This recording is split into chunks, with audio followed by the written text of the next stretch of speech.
Yo, look who it is, bro. Hey, this is Jesse the Body Ventura. It is Vince Russo. I love the name, Jesse the Body Ventura. Bro, Anyway, brother, if anybody's working, it is you, bro. the hard-working union members of the Workers Club. Bro, You know, I'm a long-time 30-year member of the union myself. from what I understand, you don't pull your weight, you never promote the show, you never book any guests, you don't do nothing. I fought to try to get a union in the world of professional wrestling, Bro, and even got kicked out probably because of it. bro, from the bottom of my heart, The Workers Club. I love the name.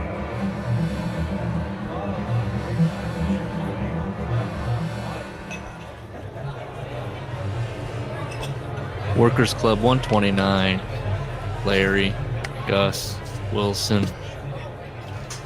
Let's get into it. You ready? I got a lot off the bat, which is fine because Tom doesn't have a lot in Japan. I just am like, we talked about it a little bit last week. Okay, match after. Got it. It kind of boils. This book, people like this book? Where he's just like... It came out in '99, so it was one of the first. And just the fact that he was willing to dish all this dirt was new. Because Foley wasn't doing that, you know what I mean? Yeah. This book is him going, Andre the Giant, what do I think about him? And it's either he liked him or he was shit. That's what it comes down to for each wrestler. We got on. Yeah. He was all right bloke, or he was absolute shite. And then that's it. Then he moves on. Next thing. Well, do you know it in say like a Fightful or a whatever, an aggregator will get a WWE PR and then just blast it out? Yeah, I think everything Fightful is an original content creator. Fightful? Yes. Well, they do this stupid thing. Fightful has learned. Yeah. Publishing this press release. So I'm clicking around and I see WrestlingNews.co, Andrew Ravens. Headline: Al Snow named 2026 Wrestling Life Hall of Fame inductee.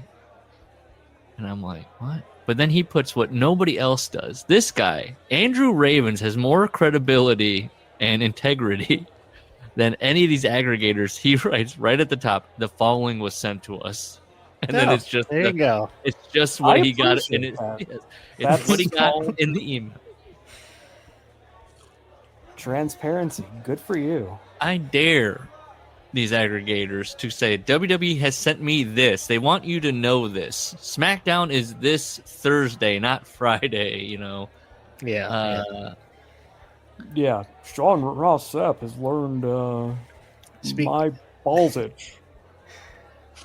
Maybe I'm immature, but speaking of internet wrestling people, No, we had let's dump on all of them. our Raj Giri Gay Roman Reigns tweet, right? That he deleted when he was drunk. What was the Yeah. Roman Reigns tweet? That AEW does that. John Moxley isn't sexy. Everyone finds Roman Reigns sexy. Oh, right. And that was the Selma Hayek thing. And Yeah, someone. Oh, how girl would never watch that. Yeah. So I've been responding to each one of his tweets with just a gayer question of what he prefers. Is he a size queen? You know, does he like a beer can? Does he like is the he shaved into chest? otters? No engagement yet, but he's petty enough to respond. I can't imagine. Didn't he sell his website? Doesn't he have money? He has money, He right? does. That's the sad thing. Yeah. Oh, fucking hell. You know, Gus a couple weeks ago was like, pay us. You think, man, we're getting paid and I'm quitting. Wait, do we have to keep doing it, or can I get some kind of sizable, if I get any kind of sizable check for a minimal amount of work, like selling a website, I'm good. I don't need to talk about wrestling anymore. I'm doing it right now because I like to hang out with you guys. But after, if it was somebody who was like, I'm Oh, paying you yeah. to No, stop. I've got other ideas I want to move on to. Listen, I want to Pay do us my to whole. stop. Me and Larry are doing the Dan Carlin approach on the history of the NFL, and it's going to take us until we die. Oh, yeah. There you go. Mm-hmm. I have a lot to say about the NFL. Dave Wanstead's going to get a 20-part series, and people are going to fucking love it.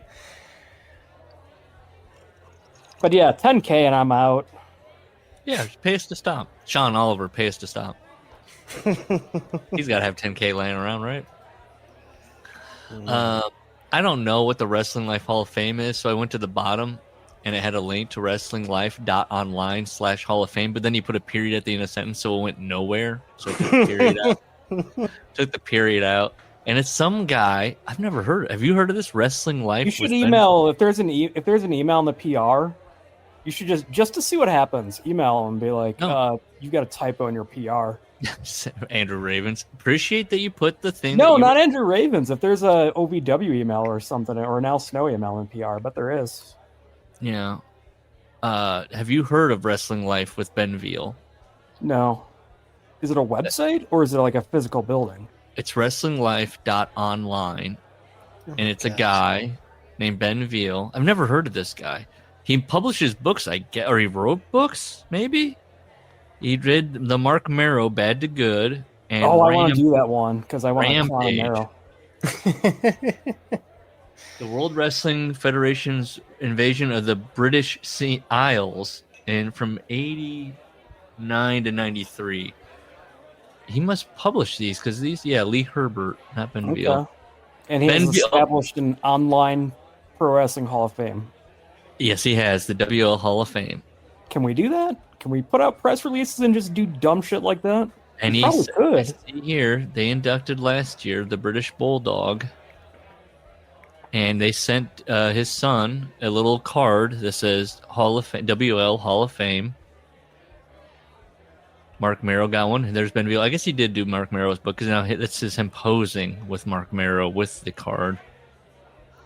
Yeah, for $100, we get a couple plaques made up, or even a trophy. I know. You want to see who else is? Candace I think Michelle. we're starting a Hall of Fame. Oh, Candace Michelle. Yep, she got one. She's posing with it.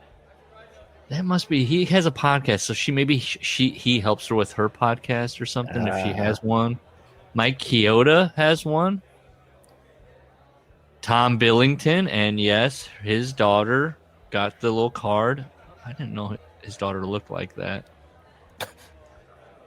Let me see if I can. That's always when you say that means not attractive. Well, because if it was hot, you would have made it sound like boing. I would have. Ruga. You know what I should have done when I said it's the Workers Club 129. No, we're gonna take this away from you. What, Larry? Did you have something to say about that? No. I don't even want to play into it. I know. There's funny drops in there. Like, look, if you could just give me Al Snow going, oh my god, just give me at least that. The only one I added was the. Good. That's it. That's all I've done. That's all I've got. All the other ones are it's in media. Media assets. Media assets, yeah. Fun stuff. Finally, I was gonna send you guys the pictures because she's fine. I'm not saying anything about her. I'm just no. I picture Tom Billington here. I sent it into the group chat. When Tom Billington's Tom Billington, I'm just like, I don't know how old. I can't tell how old she is. She's cute. When did he have her? Or when did that happen? Who I didn't even know she had a daughter. I didn't even know Tom Billington had a daughter. Oh, her. Yeah, isn't she like half naked on Twitter? I don't know. I didn't even know he had children. Is that even a plaque, or is it just like It's plaque just a card. I think it's just a card. Dude, come on. We can make a better Hall of Fame. Like on cardstock. Marcus Bagwell. There you go. That was the last one. So who was in this latest one? The 2026 class. I don't know. I don't see anything about the 2026 class. This might be the first announcement of the 2026 class. So check it out here soon. Al Snow holding up a placard of Ben Veal's his deal. Wrestling, and he interviews. He talked to Killer Cross. He talked to Doug Williams. Oh, Doug Williams is going to be an inductee. Demolition is going to be an inductee. Anybody else that we're missing? Nope. Okay. What a grift. So this guy sends him like an 8x10 piece of cardboard, says you're in the Hall of Fame, and then he gets free publicity for... Right, yep. And he blasts out an email, and people like Andrew Ravens at Wrestling.co go, hey, and I just his got Hall of Fame, like, Hall of Fame online / Absolutely. I'm a crook.html. Jim Ross was in the news. Oh no, you're presenting it to us. This is Dynamite's daughter. Okay, so where is she? Is she in Canada or Britain or where's she at these days? She's in England. Yeah, that is the Union Jack down below. What's the deal? What's the she? Yeah, like, I mean, it says booking inquiries. I don't know. She's a yeah. What are you booking? Influencer. Can we get her on the show? Do we want to talk to her? How many views do these have? Does it say that? Because I feel like it's not quite enough to make a living at this. Is all I'm saying. No. Well, there. Now we can't get her. Great. Wouldn't be the show if we could get her. How many followers she got? 7,000. 7,000. 7,000 mutants. Yeah, are there wrestling comments? So she just appears at these things? Oh, Bronwyn. Oh, doesn't she's Bronwyn? Or did they use that name also in the Hearts? Why? Whose daughter is named Bronwyn? I thought somebody else was named Bronwyn in the Hart family. Wasn't one of Smith's kids or something like that? Or... No, Smith had ecstasy. Oh, maybe I'm just confusing that with Bron. I thought somebody said, maybe they were watching Bronwyn in the Hart House. Because Tom wasn't watching. I don't know. I just remember going, oh, that's okay. An odd name, Bronwyn. Is that reality show with that Bronwyn Tourette's girl any good? Anybody ever see the ads for that? Yeah. That's a good show. Is it good? Oh, the Tourette girl? Balin. Oh, I thought it was Bronwyn. Where did I get Balin? Balin, yeah. Okay, never mind. Well, you can figure out a way to tie that into wrestling. Yeah. Goldust. Yeah. Yeah, that was always a fun staple when they play the Goldust on Stern and they just... Oh, yeah.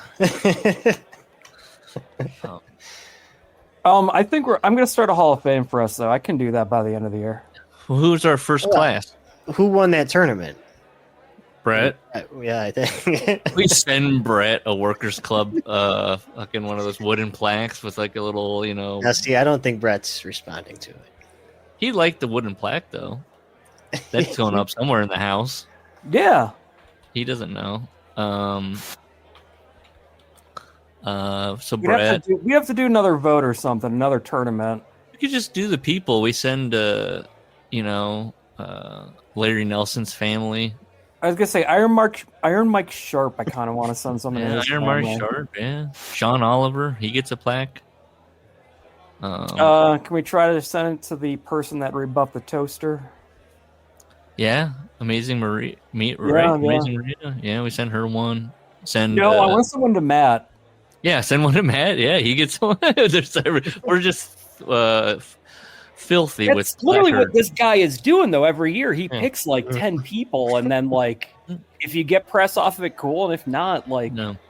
And you saw how cheap his thing was, but I want to put some class and effort into it. I'm willing to spend up to $25 per plaque. Yeah, I'm telling you, $25. We're getting wood, or at least kind of fake wood. No question. I would like to. Yeah. Because then we could just say, put on the thing a little little cake, whatever, to hold a picture. What do you want to call those things? Yeah, we're not going to put a word. we can print out classy. we can print out a picture on a printer and then slip it into that little on the plaque. I got a photo printing guy, so. Right, I like this idea. If anybody's got any suggestions for the nominees, hit us Ben up. Peller, Ben Peller's family, we can find them. Reach out to them. Let's who else? Anybody else that grinds our gears in a good way? Ian Douglas. He gets one. Get an unironic one, yeah. He'd like it. We send him one, but it says Ben Veal on it. He has to know who Ben Veal is. This British, he knows the other British guy, doesn't he? Ross, the one that wrote Al Snow's book. Oh, I forgot about that. Yeah, he has to know who this Ben Veal guy is.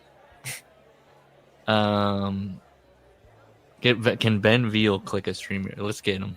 Vince Russo. Oh, we got to send one to Vince. Send one over into. Can we track down Dogman?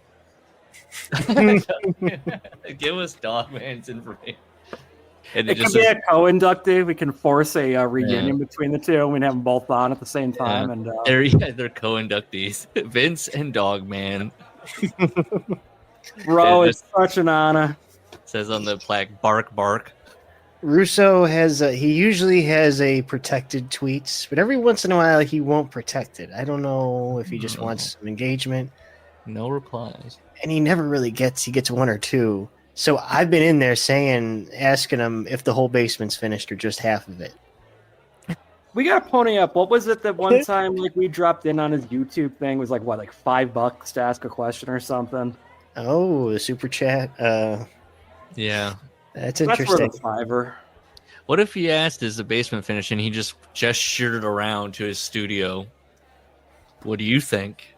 Look at all these shelves and knickknacks.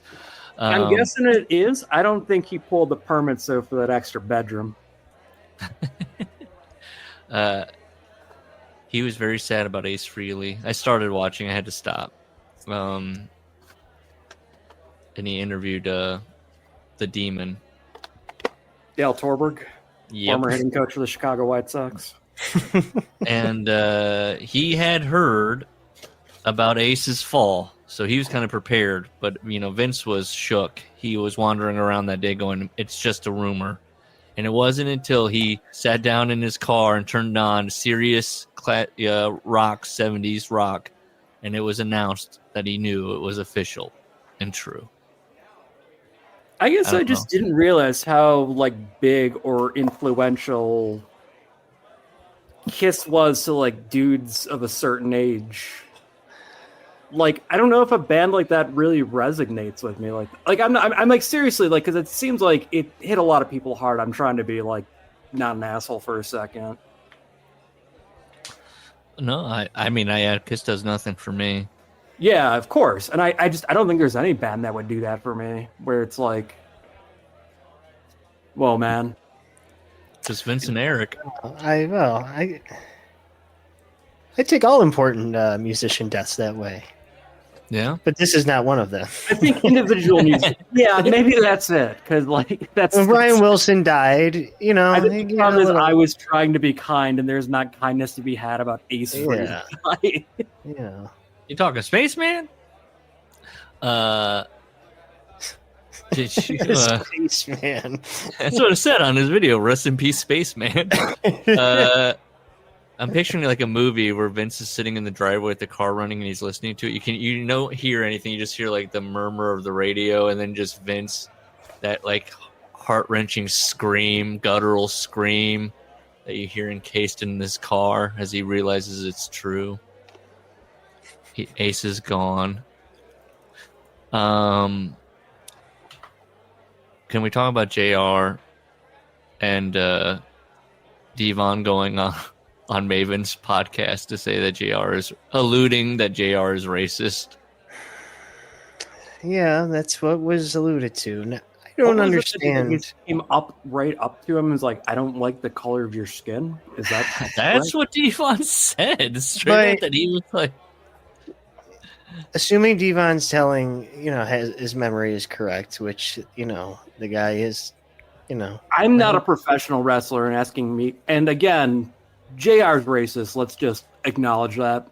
But it's just so shocking that it would be just that blatant and stupid. Yeah. I mean, I couldn't recall a conversation from 25 years ago, and I have not traveled nearly as many miles or have taken as many, And I also think we know JR's sense of humor. It is dry. Right. Yeah, Devon was like, "Can I be world heavyweight champion?" And JR's like, Yes. Devon, color your skin. He goes, Devon, you're black. Just look at you. Yeah, I just was reading those Reddit comments and about that clip. I like that Maven doesn't dispute it. He just goes, "Go Sooners," or "Go Boomer Sooner," or whatever he says. Which that's a tough for Jim Ross to have. There's another guy of color, and he goes, "I agree," and I'm laughing and I'm nodding, and I know who you're talking about. I mean, part of the problem too is like, unfortunately, via proxy, because like Devon or That's true. Bubba is just such a fucking like, what's the word I'm looking for? But like, just towards AEW. So yes. Do they tell this story if JR is currently with the WWE on some kind of contract? Absolutely not. No question. If JR is under TKO control, no, that story doesn't happen. It's the Not thing. that they necessarily did it though to damage AEW, but that's what I'm saying. There's a credibility problem though because of the association. When I read these comments, and it happens from time to time, where on Reddit a person we've covered will come up, and people will be like, "I can't," wow, news to me, something like that. And I feel like every time we cover somebody, we get a good general picture of them, and we can kind of like we didn't say, "Oh, JR's racist," but we covered enough of them that we were like, he's kind of adjacent to it, at least, like the fraternity thing.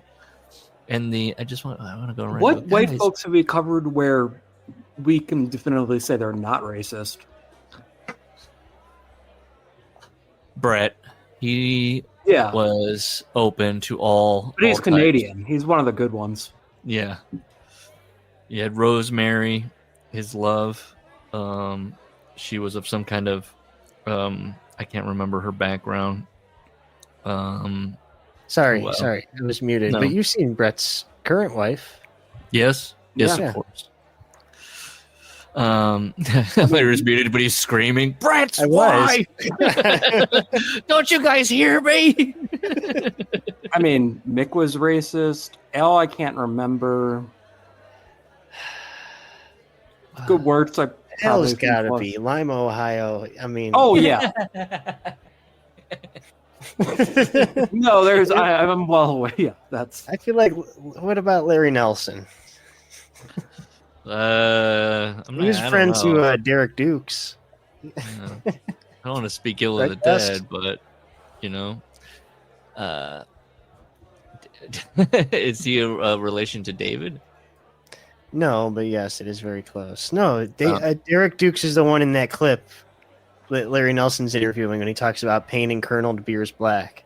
Yeah, no, that's a money feud. Oh, good. Brian Gewertz quickly cut. He didn't make. I mean, it got aggregated. One of those Twitter accounts that's fairly known. So do to. That's you know who that is. Do I? That's I don't know. The board legend Rovert. He's a okay. You know him. Irish shut-in. He had responded, Brian Gewertz, off the AI. If you want to go into the Paul Levesque thing, where Dave, look, I'll just touch on this quickly. Dave reported that the WWE uses AI. Okay? Then Sean Ross Sapp reported that's not true. They use AI like this. And it's like, no, that's not. Yeah, so Dave's right. They're using AI. Okay, got it.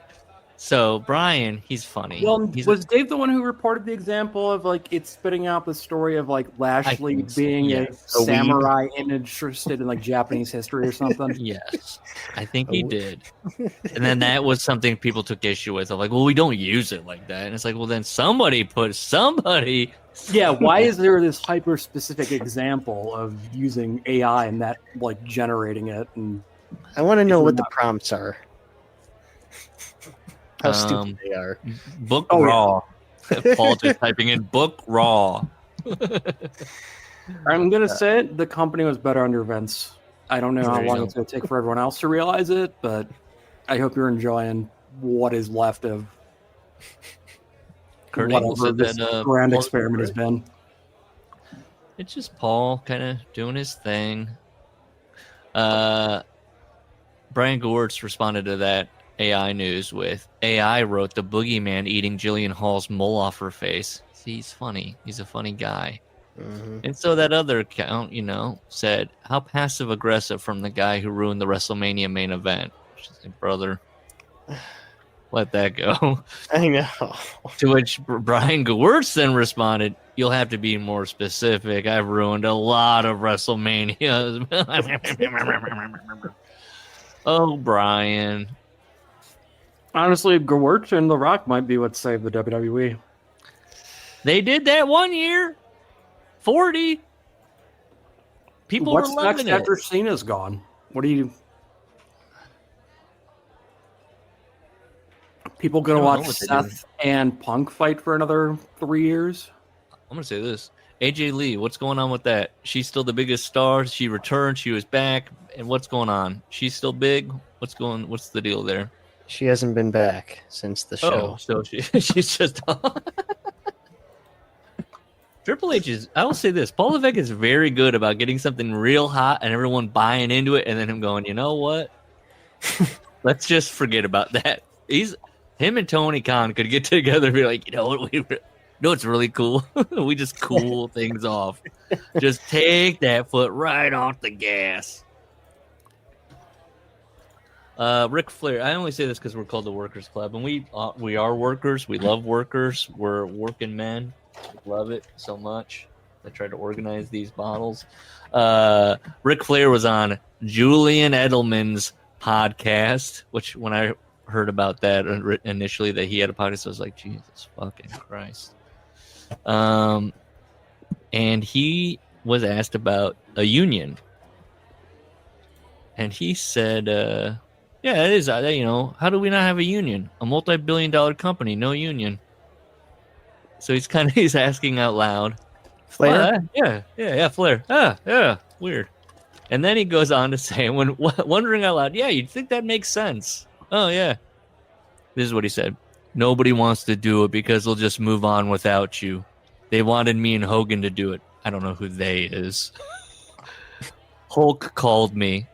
Do you believe this, guys? Hulk called me. And I said, I'm not jumping out there. They'll just replace me. And then he says, JC Ventura drove me crazy. Come on, he'd say. I told him, Jesse, I gave up the NWA World Championship walkout. They'll just put it on DiBiase or Harley. Just not something I wanted to explore at the time. But I was certainly asked to do it a lot. So he wonders aloud, why no union? And then proceeds to be like, well, because of people like me. Sure. Good They for couldn't Nate. get people on board. Hogan was calling, asking, let's start a union. Let's get a union going. Hogan? Okay. Do we want to do anything else? Is there any other business? Anybody want to play the Bret Hart game so I can use that tasty sound drop? You got something like a 75-pound to an 80-pound pressure bite. Oh, hell yeah. Trying to find the best of Tom Billington promos. You just got to grab them saying, we work out together. We train. Okay, give me page 322. 322.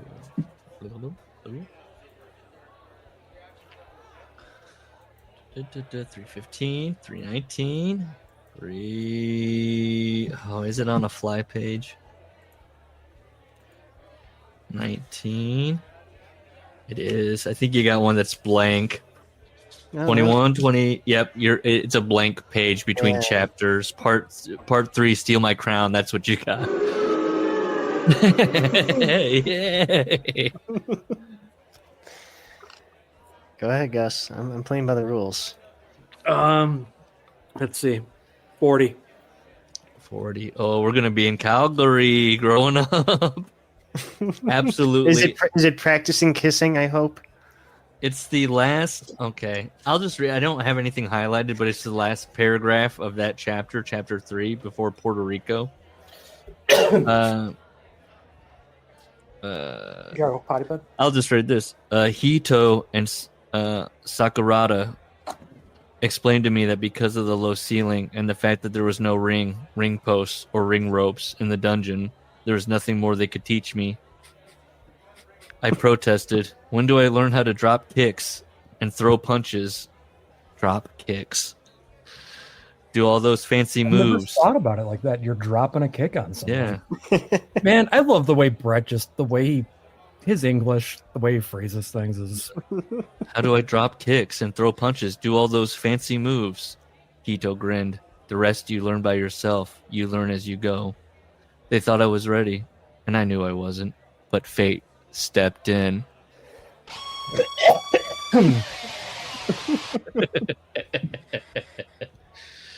All right. Unless Larry wants to try again, he whiffed. 392. Oh, you love the threes. 392. Okay, here we go. I don't know what is going on, but that was the moment when I lost little respect I still had for Scott Hall.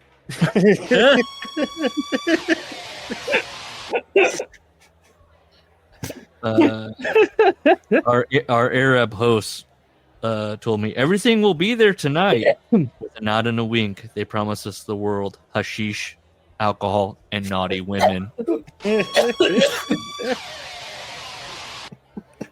And then I have a whole paragraph kind of like marked down, and I just wrote exhausting. So who knows what was going on there? Oh, I think because he's buying. He always he bought Julie jewelry whenever he goes on these trips, and so he's buying her more jewelry after he's being a delinquent. Okay. Tom, we left off. We talked about him, and he was going, "Oh, the guy in the pachinko, and he got beat, and I can't understand the culture." That was chapter 6, correct? Yes. Okay, he's in Japan, and he says, at the Sumo Palace in Tokyo. Is this the Tiger Mask chapter? No, did we not cover that? Where he's just like, "I love Tiger Mask." Bye. Did we cover that one? I don't think we did. We took Davey to Japan. Yeah, we did, because we talked about. He goes, "Oh, I got married. Brett got married first, not me." Yep. You're right. Right. They go to Davey Boy and him go to the monkey house, as he calls it. Yes. Yes, there's the culture thing with I can't understand this guy that, he didn't care about his son getting hit in the road. Da, da, da, da, da. And if we didn't, it doesn't matter. Who cares? It's chapter 7, and he's at Sumo Palace in Tokyo, and he says, there's always these mafia men around, Yakuza, right? Yakuza. And they're talking to Antonio Inoki. You guys ever seen a Yakuza? In real life? Yeah. Or just like playing? No, me either. I was just curious. I don't know, man. I don't know everyone's life experiences. That's fair. Wasn't sure if there was a Yakuza story out there for one of us to tell. I hold up one hand, missing a finger. You tell me. Not that I expect anybody to talk, but you never know. Antonio is talking to these mafia men, and he's watching. Tom Billington is watching this from afar, and they're speaking Japanese, so I don't know what they're saying. And then one of the men, Inoki bows, and then one of the men slaps Inoki in the face. Pow! And Inoki looks at him and goes, "Domo arigato." Tom goes, "I know what that means." And he says, "I can't believe, he saw Inoki, the biggest name, getting slapped in the face by this guy, and him going, 'Thank you.'" And then he goes, "Just in case." Tom goes, That's true. One sentence. That's true. What I saw. Would you guys let like a Japanese legend strike you? And like what? Who's the Japanese legend these days? Okada. Like Kobayashi chop. Oh, okay. Chami. Yeah. Sure. Yeah. I feel like I would have fallen. I would fall into one of those traps that you see sometimes fans do, where they just absolutely no sell it, and then the wrestler gets mad, gets a little ticked off, and starts going harder. I'd probably fall into that when I'm going, it's fake. Like, oh, you're not supposed to do that. You never believe. Tom's one of these guys. This is when I really keyed in on Tom. He's talking about these Yakuza guys, right? They're slapping Inoki in the back for some unknown reason. He's saying thank you. And he goes, personally, I thought they were very nice people. I bet. Tom's like, all these stories about these bad guys. I thought they were okay. He's one of those. You know those guys, everybody that's a shithead, they're like, we just had it with Sarah Stock. Vince didn't rape me. Yep. Okay, cool. I'm still living off of his checks. Cool. All right. That's so funny. It went from AEW's bad because the advertised I Quit match main events at 12 o'clock in the morning between two guys that have a history of doing like over the top violent stuff was bad for my children to I love rape like that. They can't what, like blade in 36 Missouri. hours? Anybody ever think of that? They can't blade in Missouri. What else are you left with? Bamboo shoots and fish tanks. That is kind of a dumb booking decision to do I Quit, though, in a state where you are... Look, with today's crowd, if you're just exchanging submissions like it's Backlund, Bret Hart, people are going to start rioting and booing. They could have told that story. They could have. John's trying to push forward. I roll around. I know They could have Gracie. done like a Harley race tribute bullshit. Get like Harley's granddaughter there. What about this? They're working finger joints. Maybe somebody Moxley's smashing his fingers into things and then working them over. Right? You'd be into that. Don't need weapons. I am the weapon. I am Steve Blackman. Wasn't he called the Weapon? Yeah, Lethal Weapon, Steve Blackman. There you go. One of the greatest themes, too. Why does Tom Billington think the Yakuza are good people? They took us to restaurants, strip clubs, even live sex shows where the audience could join in. Some people did. Did you, Tom? What about you, Tommy? You join in, Thomas? One wrestler, no names. That's right. One wrestler, no names, but he was hung like a horse. All right, let's look up this tour. Let's begin to speculate. Robert Fuller. He stripped down to get in on this live sex show, and all the women got frightened and ran away. Okay.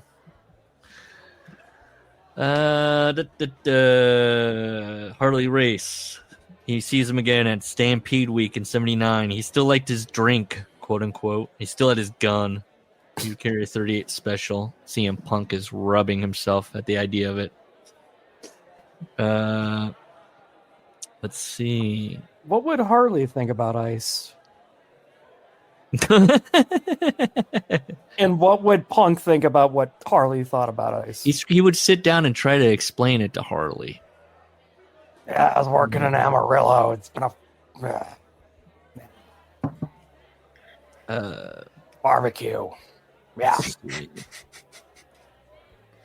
Okay, so yeah, Harley's just like, he puts like beer cans out and he shoots at him.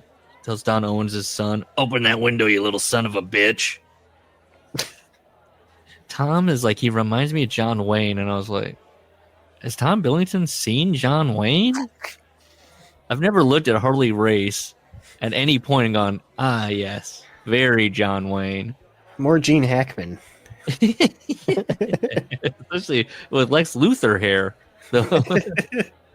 What was the Punk band? There's that song though. John Wayne is a Nazi.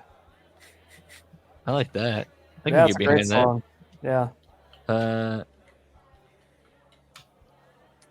let's see. Oh, we get into some Bret Hart territory here. Hit it.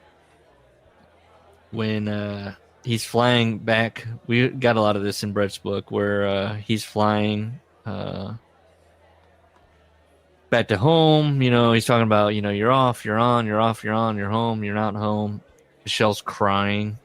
His wife. She was expecting our first baby at the time. He goes, "What's wrong? Why are you crying?" "When you come back to Calgary and I have this baby, everyone will call it a steroid baby." I love that. I was like, I don't know that he had a child, and this is where he mentions, "I had a daughter. Her name was Bronwyn."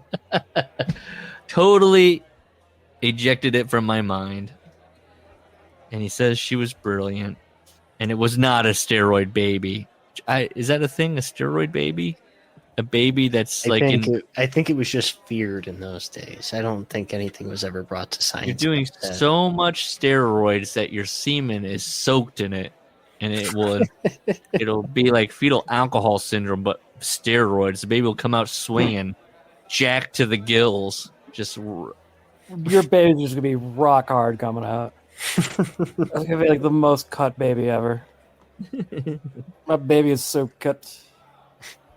Oh yes, we talked about it a little bit, but yes, he talks about that why Bad News doesn't like Bret Hart in Stampede was because that Bret was careless, and he would kind of stiff Bad News.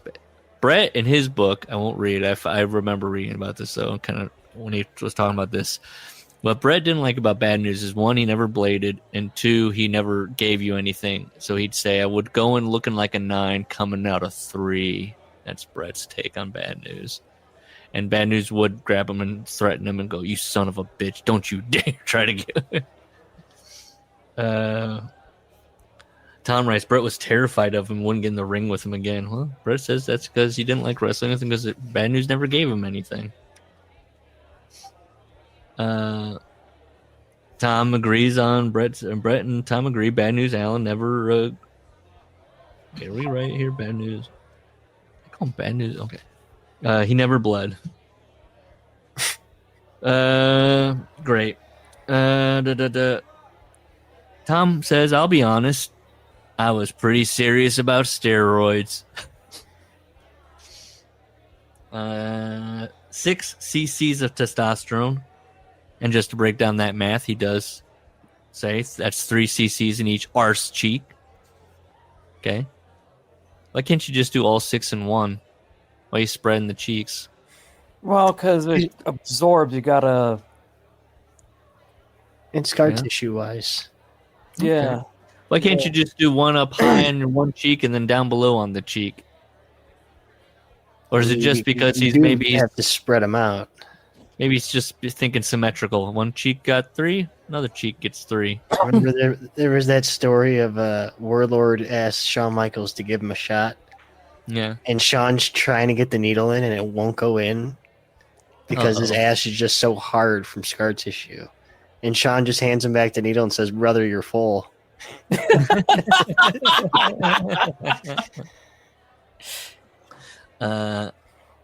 You never believe this, but Tom says that much it would make you feel very bad. But hey, he went from 180 to 225. He says he took 180 to 220. God damn, that is dedication. Think about his heart, his enlarged organs. 45 pounds of steroid muscle. That is. Think about your current weight and then add 45 pounds of muscle on top of that. I like that he won't name names. He says this again because he goes, "I brought steroids with me to Japan. Whenever I went to Japan, I brought steroids." Well, I mean, if we wanted to, we can probably look and see who were on these tours. And yeah, it's 1997. See, okay, so somebody's going to be like, he puts down like Hogan was on steroids. What? Oh. Yeah. I'm just going to say Dr. Death for some reason. He said that the boys would take steroids off of him, yada, yada. It's been passed around. He remembers a young boy. Keiichi Yamada. Is that correct? Am I saying that right? Keiichi? Yeah. Isn't that Liger? Yes. He would always say, yes, kid-san. His hair was cut short all around, back and sides. Little flat top, little stiff, little flat top. And so he would say, "You're Frankie for Frankenstein," and then he does that, and the kids are going, "Thank you, thank you," and then that young man turns into Jushin Liger. Okay, New Year's Day, 1984. Nothing happens. I don't know. Tournaments. Who cares? Davey Boy, Cobra. No, I mean he's just recounting matches. Yeah. Nothing happens till he goes to New York. He talks about Hadachi. He's coming over for what? All Japan. He opens up he does the thing where he comes to Calgary and opens up a briefcase. He says there's maybe $15,000-$20,000 in there. And he looks at Davey Boy Smith and Tom, and he says, Baba wants you to wrestle for him.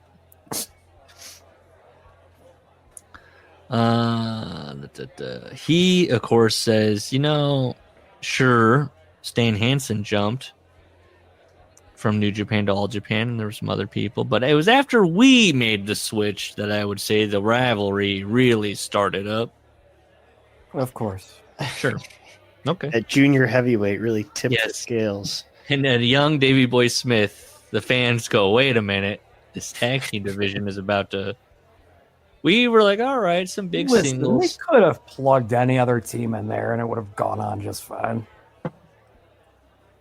Baba was going to pay him $20,000 each up front, $10,000 if we signed a contract, $10,000 when we got to Japan, and then $6,200 for every week of the tour, which he says was more than $1,000 a week than Inoki was paying them. And of course, this is a book where Davey Boy, I thought about this a lot after Brett, the way he writes Davey. If only Davey had gotten his say, had gotten to put out a little book, I don't think Davey strikes me as one of those no inner monologue guys. Well, I mean, is Diana's book the closest we would get? Yeah. all these books paint him as such a loser. I mean, I'm sure was a fine enough guy. Like, do you know what I mean? Relative. He's a guy. Well, everyone... His wife... Okay, well, that's going to refute what I was just about to say. I was just going to say, it's, for as much as everyone admits, yes, he was fucked up all the time. Everyone also, to a man, also talks about what a great guy he was. I just mean, so, okay, here's what Tom says. When I'm talking about this, I mean, Brett always painted him as this dumb guy that's just like nervous and scared all the time. Doesn't know what the fuck he's doing. Then Tom writes, although he was scared shitless about what we were doing because they're jumping to a different promotion, Davey Boy Smith signed his contract as well. And it's just like, well, come on. I don't believe that this guy is like, should we, Davey? I don't know. If they has a say, I just don't believe that. I think he's just a, get along kind of guy. Why do these guys always, like Brett and Hit, want to be like, I need to paint Davey as the dumbest prick you've ever seen in your life? Just this fucking mouth breathing loser that doesn't know his ass. If you spent that amount of time around that type of person, you think that they're just... You would write about it. He did enough dumb shit over there. Think about it. Like, if you're at a company or in a profession with the same folks and it's also intertwined with your family life for 15, 20 years, and you're just constantly like, like,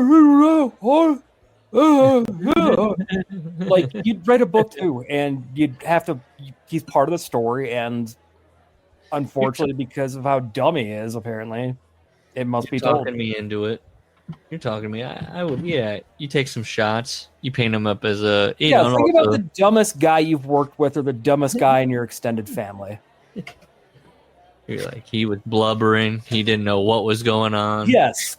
Yeah, exactly. So he has the what is it, the junior title, whatever the fuck he's got. And he puts it in a box, puts a note on it, says, "Thank you very much, Dynamite Kid." He sends it to New Japan. Then they see one of the guys involved with New Japan, Sakaguchi, right? And of course, like we were just talking about here, Davey Boy Smith is, quote, nearly filling his pants from just seeing a guy from New Japan from the office in the airport. This is what I'm like, was he? Come on. Or did he say, oh shit, there's oh shit, there's the guy from New Japan. Well, with how like drugged, pilled, or whatever Davey was on, and I think Davey's just a dumb-looking guy in general.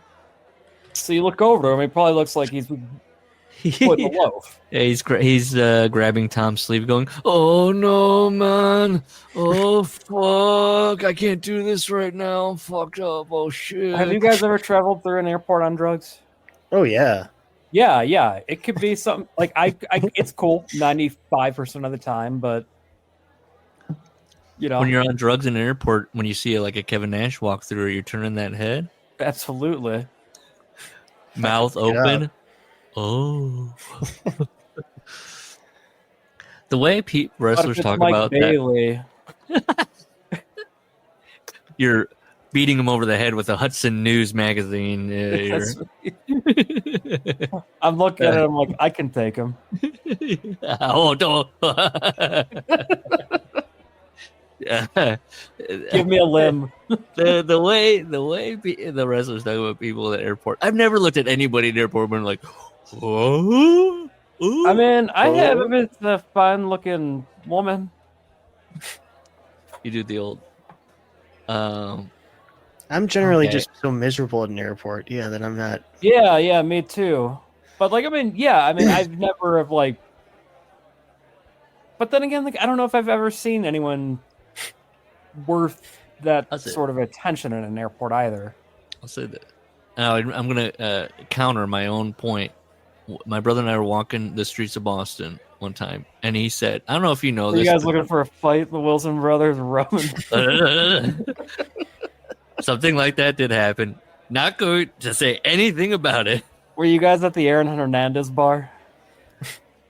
No, we were at many bars. We were walking this, and my brother turned to me and said, I don't know if you know this. I'm just going to say this in case you don't know this. Sometimes you look at people and you look at them like way too hard. Like you're clocking way too hard.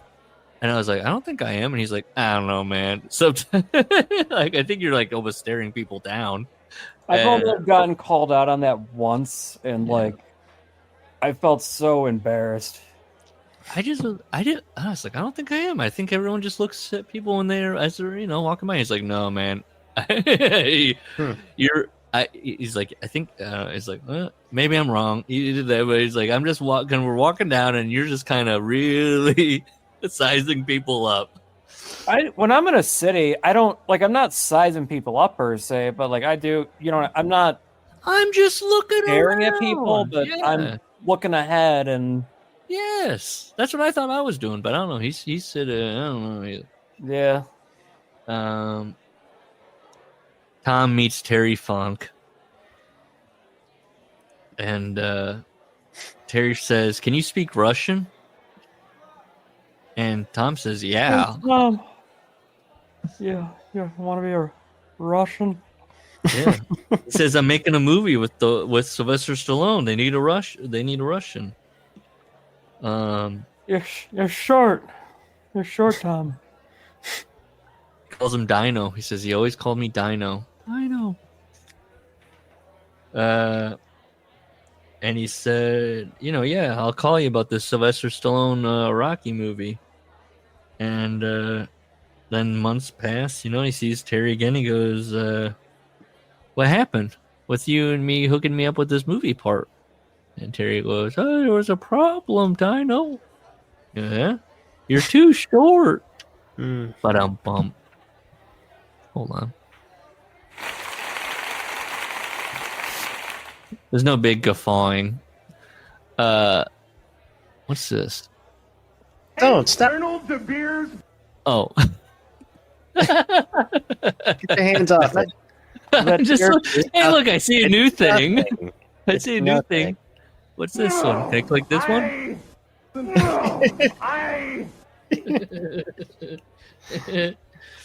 Colonel De Beers black.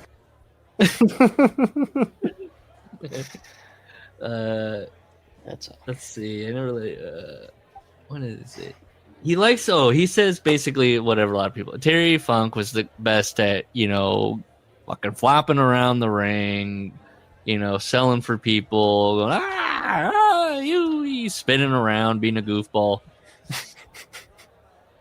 I'm sorry. I know I'm Terry out to Funk to you. I'm out to lunch on a lot of this. The people love Terry Funk. I enjoy Terry Funk too, but a lot of criticisms about pro wrestling. It's like, well, you're talking about Terry Funk there. He's flopping around. He's and it's like, yeah, it's goofy. It's goofy. He's a goofy guy. There's nothing better than Terry Funk flailing I agree. because that's what you would do if you were in a real fight in a cartoon circus. Exactly. That's when people start criticizing. It's like, look, do we like Terry Funk or not? Why is Terry Funk But okay? then at the same time, though, he'll just throw himself on barbed wire and set himself on fire. What is this guy's deal? I gotta turn on. Is Dynamite any good? While Larry walks away, I'm gonna turn it on. Is it good? Is it good today? Had the tag brackets been released? Oh, is today Wednesday? Yep, brother. Oh, shit. Are we starting from the beginning? I guess I can. Yeah, I had the Starting from the beginning. basketball game on. What game? Knicks versus Cavs. I'll say this about my brother and I were at a sports bar last night, and he was so checked out about they were giving the Thunder rings away, on the TV. And nowadays, it's very elaborate. They've got a video package playing when they open up the case. There's a video screen inside the case with the ring, and it's playing highlights of the season when they open it up. And he was going, "What's happening?" And I was like, "It's just the ring thing now is not just handing a guy a ring. It's a whole thing, Okay, I'm not able to start from the beginning, but that's fine. I gotta join live. What's going on live? Samoa Joe's cutting a promo, looking. Because they're still doing the Hangman pro. Yeah. They look sweaty, and they have the trios belts. I'm guessing they just beat the Hurt Syndicate. They beat they had the trio. The Hurt Syndicate had the trios. They were challenging for it tonight. Oh, so I figured you might try to get it off and get but no, they're keeping it on them. Wow. Where are they tonight? Larry, watch this from here. Looking at the screen right now. Okay. He's going back to Calgary. Stu Hart was mad. Probably madder than I'd ever seen him. What the fuck did you two think you were doing going to All Japan? So he is madder than when his son kicked him in the balls. Absolutely ran up behind him and fucking punt kicked. Yeah, but is more mad about. That's just Smith. Oh, hello, Renee. Oh, a 4-way tag tonight. Oh, you looking cute, Renee. You looking cute. We'll leave this all in. That's fine. So he's like, "What, man? I'm getting paid more. I'm free. I'm not signing. I signed a contract. Okay, I get paid more money." He's explaining this to Stu. Stu goes, "Well, you just cost me, you little bastard." And there's what's going. This is what he finds out. If they're working New Japan, because they're Stampede wrestlers, right, or whatever. Stu's getting $10,000 a tour. News to Tom. Stu didn't share that information with him. That anytime they get booked in New Japan, he gets $10,000 for a tour. Brett was upset too, just because they didn't bring him along. Oh, I don't have my wah. There's one of those in there. I didn't put it in there. George Scott's there from the WWF. He asked Brett and Dynamite to go to a WWF TV taping. I like the Tom writes. In 1984, the WWF was on a much bigger scale than Stampede. No shit.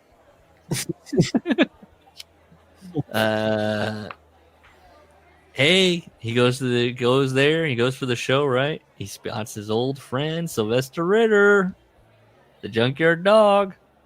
More like the junk food dog. Here, Ready to give him some more steroids for free.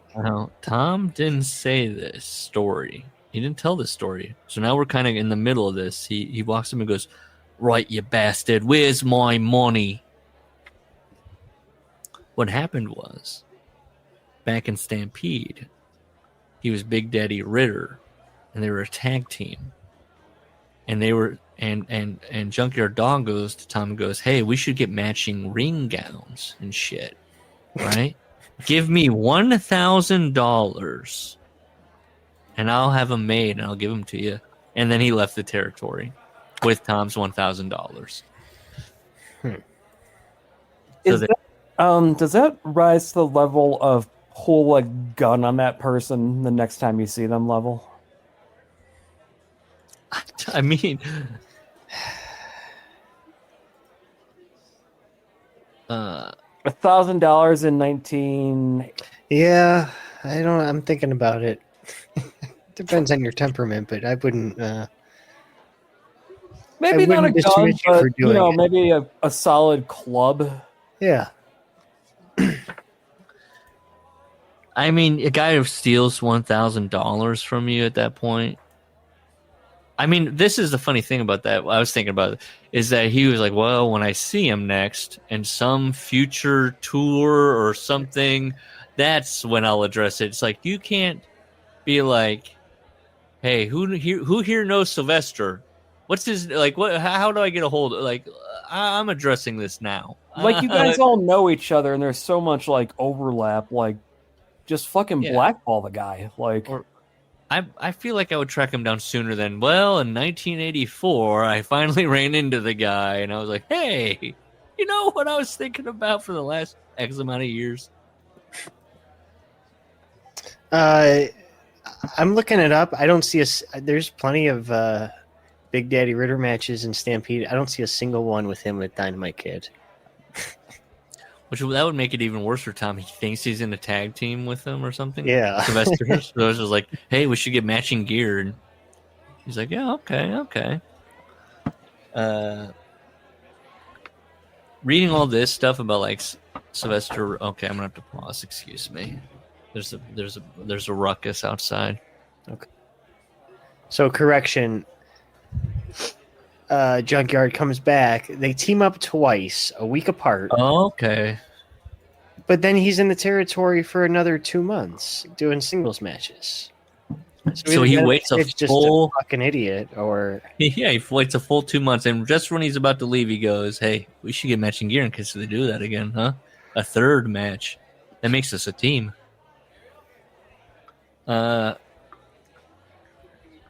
Reading all this in here, specifically when I started thinking about this. So Arnold Scollin, remember him from Tim's book? yes. He's in charge of the money. And so he hands Brett and Tom $25 each for working the WW at the Madison Square Garden? Or no, he says New York. Oh, Poughkeepsie. A WWF tape. Okay. They did that through the 90s. Yeah. That was a common practice. Yeah. You got paid $25 for TV. That was it. Yeah. Because the thought was they were getting you. You're getting exposure, so yeah. Well, yeah. Because Tom drops on Arnold his catchphrase, "I'm not being funny. Where's the rest of it?" That's it. 25 apiece. You mean we've traveled 3,000 miles to wrestle for $25? Arnold, we didn't bring that much money with us. What it is, Dynamite, is this. You're getting the publicity. Do you know how many people will see you wrestle on TV? The Job Boys are getting $200. I like that you do Paul McCartney. Yeah. Instead of whatever. From Liverpool. Well, he's being polite. He has polite questions about the pay. He doesn't have to escalate yet. He tells Stu to tell Vince McMahon, you can tell him we're never going back again. I wrote, this is what I was thinking about because we just did Tim's book. It was like the reverence that Tim Hornbaker would write about these people. And then like Arnold's giving him $25 and being like, what? Yeah. Or Sylvester Ritter robbing Tom Billington of $1,000. Hornbaker's like, these were men among men, principled men, all trying to achieve, maybe not through the normal means, but some kind of cultural significance. These were a bunch of old knickerbockers. Darby's cutting a promo. Who cares? So George Scott called again. They start working. Tom does this a lot where he's like, never again. What if we do a little bit more money? Fine. I'll do it again. So they get $5,000 for a loop. Shit. Vince McMahon Sr. had died, and his son Vince Jr. was running the WWF. Stu told us that Stampede was closing. It didn't mean a lot to me. He says the problem with when you work WWF is that the money wasn't guaranteed. And he says, I have a mortgage. Well, I have a mortgage. We offer opportunity. Mm-hmm. But they can't pay me mortgage and opportunity. You said right to the bank. Opportunity? Question mark. So he claims that he also told him, hey, I know I'm a good tag team with David Boy Smith. They flew to Toronto to meet Vince McMahon and George Scott in a press conference room at the Howard Johnson Hotel by the airport. Larry, look up the Howard Johnson Hotel. Is it still around? In which city? Toronto. It was by the airport.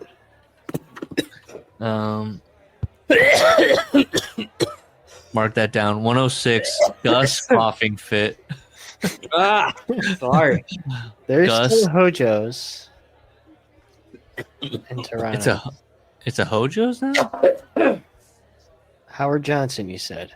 Oh yeah. Okay, Howard Johnson Hotel.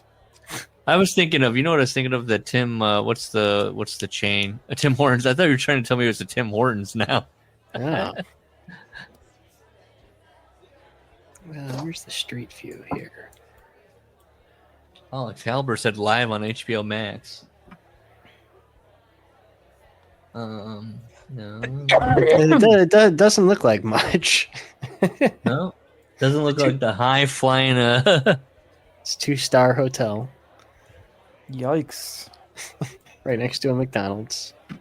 Ooh. They got the Monopoly game going right There's now. a vape store across the street.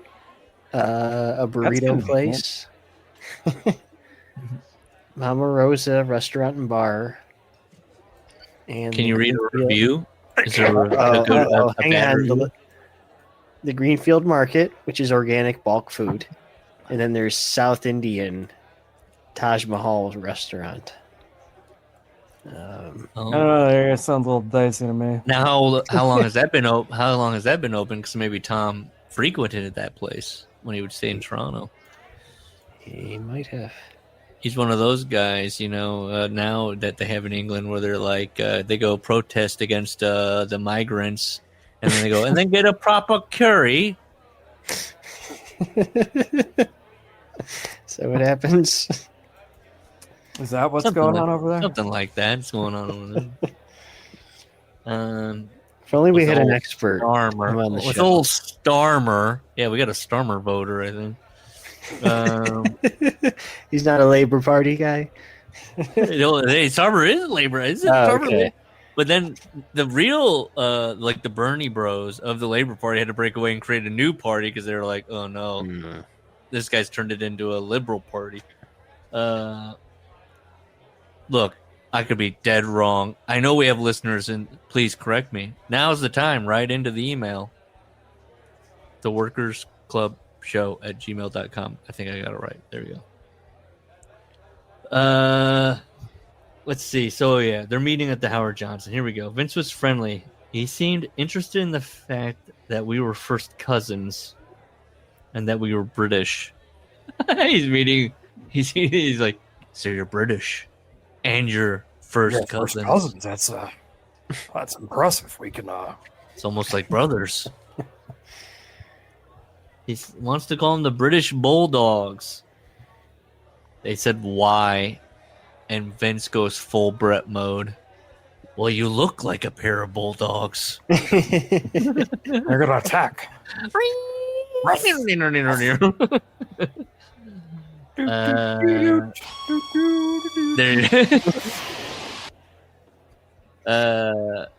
I looked at Davey and said, so Davey's dumb, but you're gonna look at Davey and go, what do you want to do? What do you want to do? And as Tom expected, Davey didn't even open his mouth. Oh. So he turns back to, this is in front of Vince. He looked, says, I want to sign you guys as the British Bulldogs. He like content. The hell? I got an error code. Live.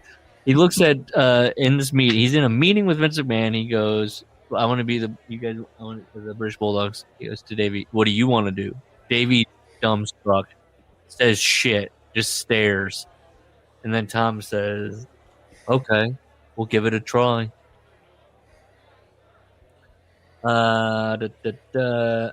He says that anytime after that, when he would meet Vince McMahon, it's because he had done something bad. Vince would never yell at him. He would just be like, Tom, I know it was you. It says most of the time, it was me. So they're heading out to the ring one night, and they're handed a couple of bulldogs to come out to out with them to walk down the ring with them. And Patterson, which to Tom's credit, does not, as many other books we've read, does not note Pat Patterson as a homosexual. Just says Pat Patterson and moves on. Good for him. Now, he does write, in Pat's voice, boys, please. When you get in the ring, I want you to bark like a couple of bulldogs. And so they're crawling around the ring on all fours. You know they're British because they're going, bowsy wowsy, bowsy wowsy. I don't know about that one. Patterson didn't think it was funny that they took it that far. I think they just wanted him kind of in the corner being like, ruff, ruff, ruff, ruff. 5-year contract. They said no. He says we never signed a contract. Baba was paying $20,000 a year up front at the beginning of the year. And then our guarantee every week that we are on tour. So they're just working, they're jumping back and forth. They're working for WWF a little bit. They're working for New Japan. Was it All Japan? He does the thing that Brett said was never a problem, which is if you were on the B tour that didn't have Hogan, you're making less money. You might get $200. You might get $300. It escalates up to the main event. Maybe you get $2,000. But if you're Madison Square Garden, you get $1,000. If you're Hulk Hogan, you're getting $10,000. He talks about that a lot of wrestlers would come in and go, I'm not getting beat. Rick Rude comes in and goes, I'm not getting beat. I'm from the Minnesota cold. Let's see. Who's drunk? Terry? Terry. Oh, Terry's doing like dork pranks with like a flight attendant. He's acting like a bag is heavy and it's not. At least that's a good-hearted prank. Yeah, it's harmless. It's harmless. Better than like you move the blanket and then. Yes, you have a boner. Yes, it's better than Rick is walking up up and down the aisles with his dick out, swinging it around, going. Or just comparing him to Dynamite, feeding everyone X-Lax. Yeah. Yeah, that prank is kind of gentlemanly. Tom's watching that prank and he's like, and then what after that? You drug him.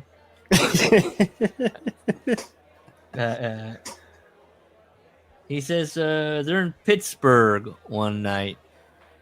I love it. 2 a.m. Oh no. Britt Baker just threw off her headphones. Thanks, Dino. I'll have a brandy. And so you know what he does? This is Tom. Tom's like, you know what was a fun Terry Funk prank was that he acted like a bag was heavy. Here was my prank to Terry. He had a brandy at the hotel bar, and I put a yellow jacket. I put speed in his drink when he wasn't looking. Listen, when you on paper without factoring in anything, give person speed.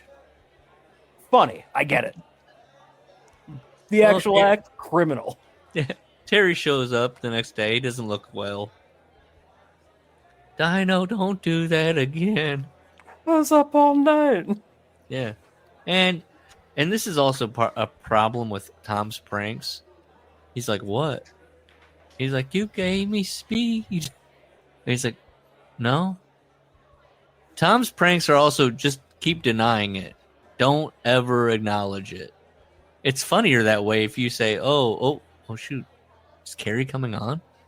I thought he's gesturing Carrie. Come on. Come sit down. Oh, one moment. I'm going to pause it.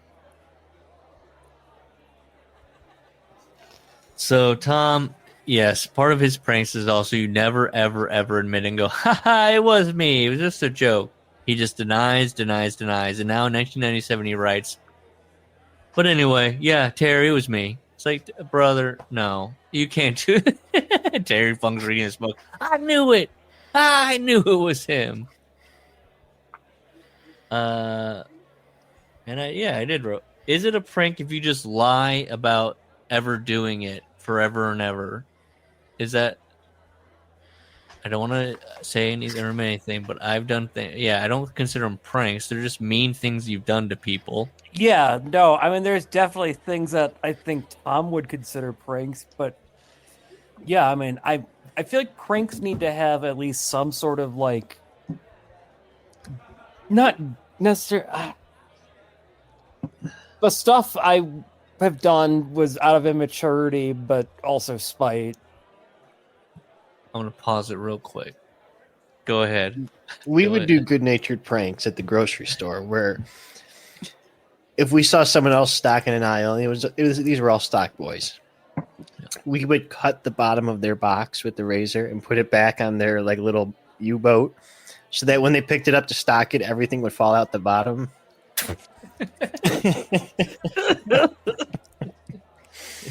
But if everybody's in on the game, like, then it just becomes... That's the thing, yeah. If you're just doing mean things...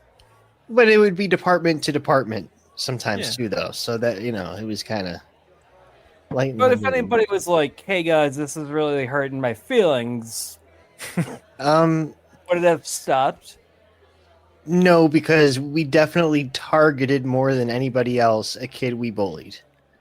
Okay. Who deserved the bullying, but why did he deserve it?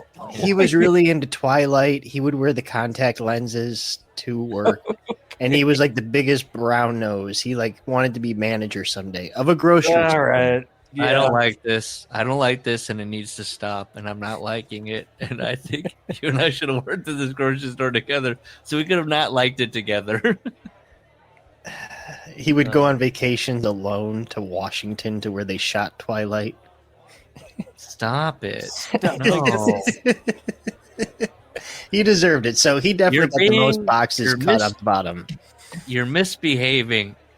That's what And I if you say were to real him. good, it graduated to where we would just cut the bottom of a, like a cat food or dog food bag, but place it Stop. back on the rack. Come on.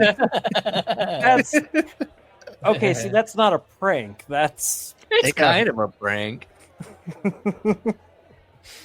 Hold on, I gotta pause it again. The other one that was good was, What? hang on, it's okay. The milk section. Oh, okay. It was a rear loading where the milk was. You loaded it from inside the dairy cooler. So if you saw somebody loading the milk, but it has the sliding door behind it, so you can't push the stuff back. But when you stock it, you slide that door open so you can push the milk forward. If you saw that happening, we would push the half gallons back as hard as we could so that they fall inside and the person would have to clean it up. I like that. Mm-hmm. These are all good pranks. And Colin's going to start sniffing out edits. I'm pretty sure Colin's going to start sniffing out edits. In the summer of 1980, well, did I get anything? Yeah. So he goes, by the way, the Funks leave the WWF, and then Jesse Barr comes in as Jimmy Jack Funk, and Tom just writes, "Bless him for trying." What is this scene? At one TV taping, we had to pretend we were taking tea with the Moondogs. And I just was like, Vince is like, British, right? Yeah. Mm-hmm. Summer of '85, Barry Windham and Mike Rotunda beat Nikolai Volkov in the Iron Sheik to become tag team champions for the second time. And Tom writes, "We were messed around, told we could have title shots, but then told we weren't ready to be champions, even though we were the main event on the B tour and drawing. I told Chief Jay Strongbow, one of Vince's road agents, I don't want the belts anyways." So they're working All Japan. It says Gypsy Joe was another American who we met in Tokyo. And they go to eat. They go out to eat. And he says, "Gypsy, can you speak Japanese?"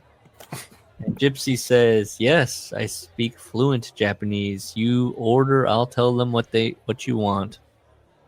We're in a McDonald's in Tokyo. So I said, "I want a Filet-O-Fish and 2 Big Macs." Gypsy Joe goes, 2 Big Mac-O, 1 Filet-O-Fish-O. This pisses Tom off for some reason. I could have said that, he says.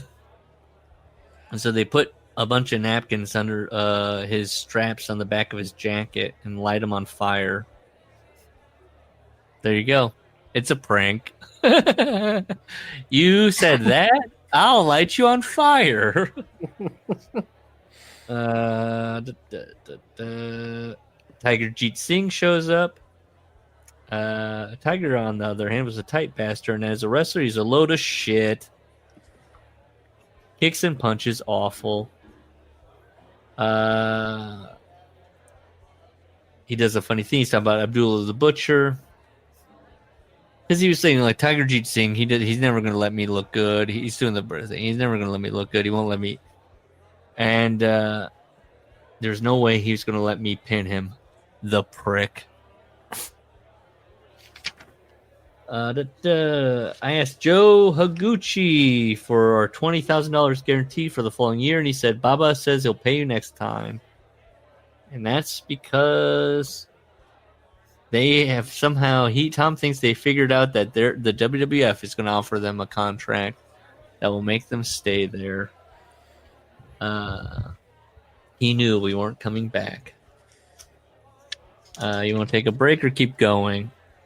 Keep going. Chapter 9. What did I think of Hulk Hogan? Well, he doesn't. You know what? Oh, this is where Brett got the rating system. Remember, Brett would rate people out of 10 Mm-hmm. in various fields, and throughout this book, Tom goes, "I'll give you marks out of 10." Could have been the other way around. Ooh, Or maybe it's a stew system that just... That guy right there, you see him? He's a 10. Dad, what do you mean? He's just a perfect 10. He's a real dime piece. Yeah. I love to get him in that big shower. We can run around. What did I think of Hulk Hogan? Marks? Out of 10? Yeah, like he puts it. Are we talking out of 10? I would give him 10 for making him look good in the ring. For what is he saying? What did I think of? For his opponents. His opponents all get a 10 for making him look good. For himself, 0. Hogan gets 0 marks out of 10. He sucks, says Tom. Oh yeah, there's Renee. That's what I was saying. I stand by my theory. You're so wrong. I stand. Whatever you thought about Hulk Hogan, I wrote, me? This is your book. Larry shaking his head. Larry, you gotta hit one of these.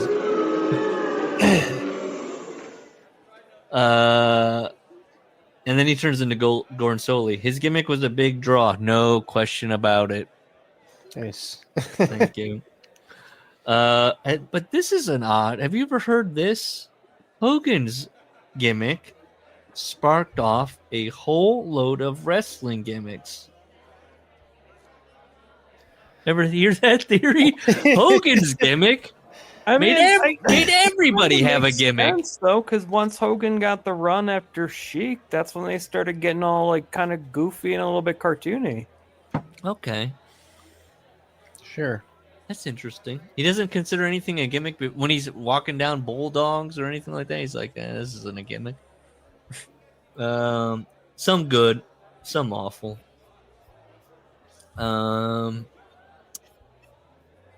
We're doing puppets still. God damn it. Why are we doing this? Why are puppets?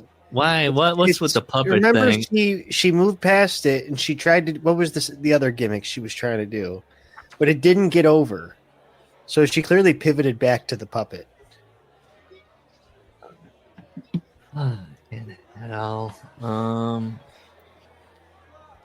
Wrestling fans, this is We're putting smiles on faces. Why can't you have fun? This is the rule with wrestling. You should try to make it so if anybody that's not watching wrestling, it's a hard thing to do, but if anybody that doesn't watch wrestling walks in, you're not embarrassed if you're watching it. Not completely embarrassed. You're already embarrassed you're watching wrestling. Don't make it worse by having a puppet on the screen. Yeah, because then that's like, oh, this is what you watch, like, yeah. And then you're absolutely, no, it's not always like this. No, come back. Brother. Please don't leave me. You're my one true love. I've wasted a decade of my life. I'm sorry. Mercedes, like in ring, Mercedes having a hell of a year, a hell of a 2025 when it's all said and done. But the amount of fucking title celebrations. This is what Peppermint's bringing to the writing staff. We got to do this every time. A celebration. Why can't women be in creative fields? What's the alcohol there? Is that like a Monet alcohol or something?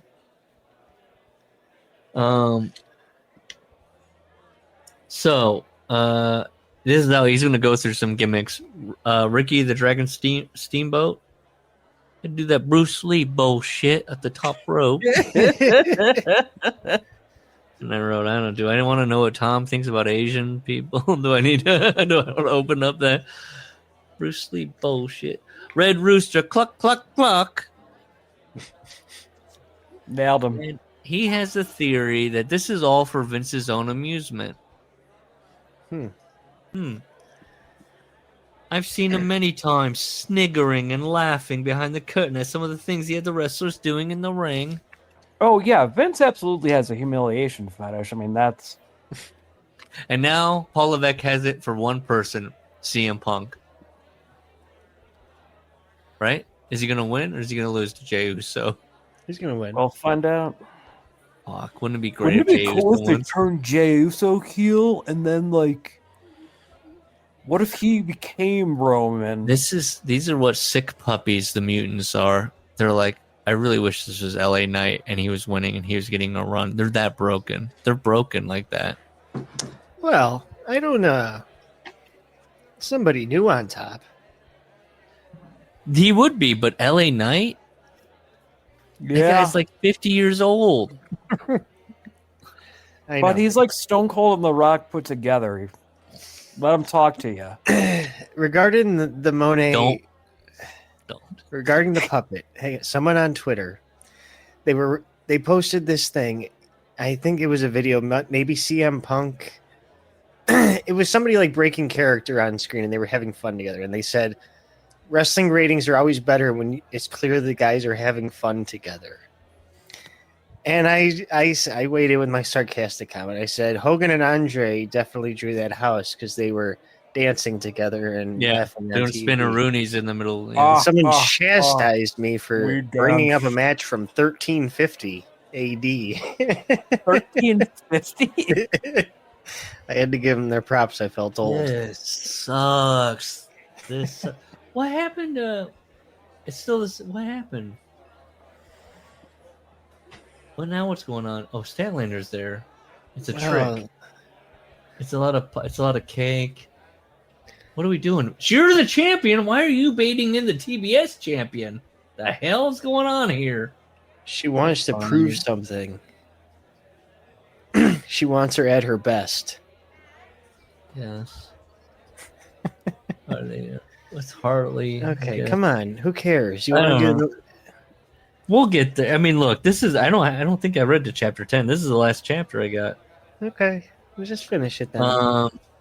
Yeah, we're good. We're what? We're out. Yeah, we're perfect. And then it's gonna be like what? A couple more episodes, and then we're done. I got to start thinking about my book. I've got a plan. I got a long-term plan with my book picks to get Larry exactly where I want him. That's right. All my books are planned around altering Larry's mind. What do you think about that? I don't know. I've already done that tonight, so I can't. Oh no! Changes wiring. I've been a coworker's car broke down, so I, as part of my political movement to really look good, I'm like, I'll take you to work every day, and he paid me today in weed. There you go.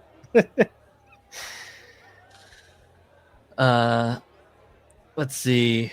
He didn't think the dogs were a bad idea. They'd hand him the dogs. They'd walk out. They'd hand them back. Right? It's all fair. They were. If it was a male dog, they were going to call it Winston. Winston Churchill. Got it. But it was a female dog, so Vince said call it Matilda. Me and Davey looked at each other a bit blank, so now they're both dumbfounded. Okay, Matilda. So then they take this Matilda and they bring it back. They go to hand the leash to Vince, I guess, and Vince goes, "No, that's your dog now." Poor dog. Because far be it from the WWF at that time to be like, we're going to have a dog, we'll find a dog, or we'll pay to have the dog moved with its trainer or whoever, and that'll be because we're a high-rent operation. No, this is going to be a thing of we're going to make this poor dog travel with the wrestlers like it's the circus. This is now your responsibility. I said, now with the way it is now, do you think that they're paying for an animal? If it was, are they making that performer take the animal everywhere? Or are they paying for the whole kit and caboodle of, okay, this animal's team is coming with it. It knows what to do. No, right? They're still doing it. Even in 2025, they're still going to be like, this is your animal now. I don't know. It's hard to even imagine them using an animal these days. I'm trying to think of the last. The only live animal I can think of last was Hangman rode a horse, and that was a while ago. And even then, I was like, "Holy shit!" The horse. Yeah, I think Cody brought his dog out after that. Yeah. And then Scared the shit out of it. yeah. I know with the live animal stuff, even if like Cody was like, "My dog knows what's up," and people are still like, "You should not do that to a dog with the fireworks. You should not do that." Kyle Riley, there's another guy that needs to just, you know what? Yeah, he needs minutes. Let's You're gone. Like, let's move on from this. Let's move on from. Have you considered becoming a trainer? Yes, it's time to. There's a generation of guys. Look, sorry you didn't get a WWE contract at the. You did maybe NXT. Kevin Owens is in that group. Sami Zayn. It's time to start kind of cycling out. Can't do another 10 years on TV. You just can't.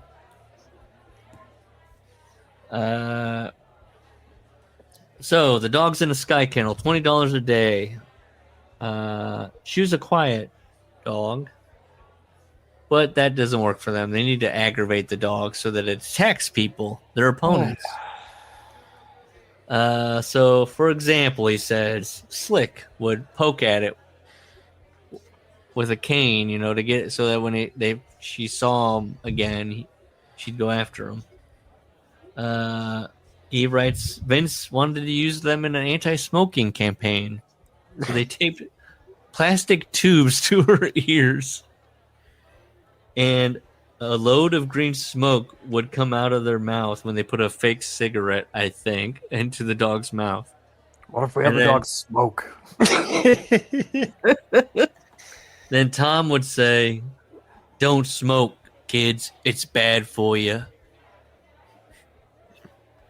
And then he notes, "I was smoking a lot. That's funny." It's 1986. Yeah, but the dog is smoking.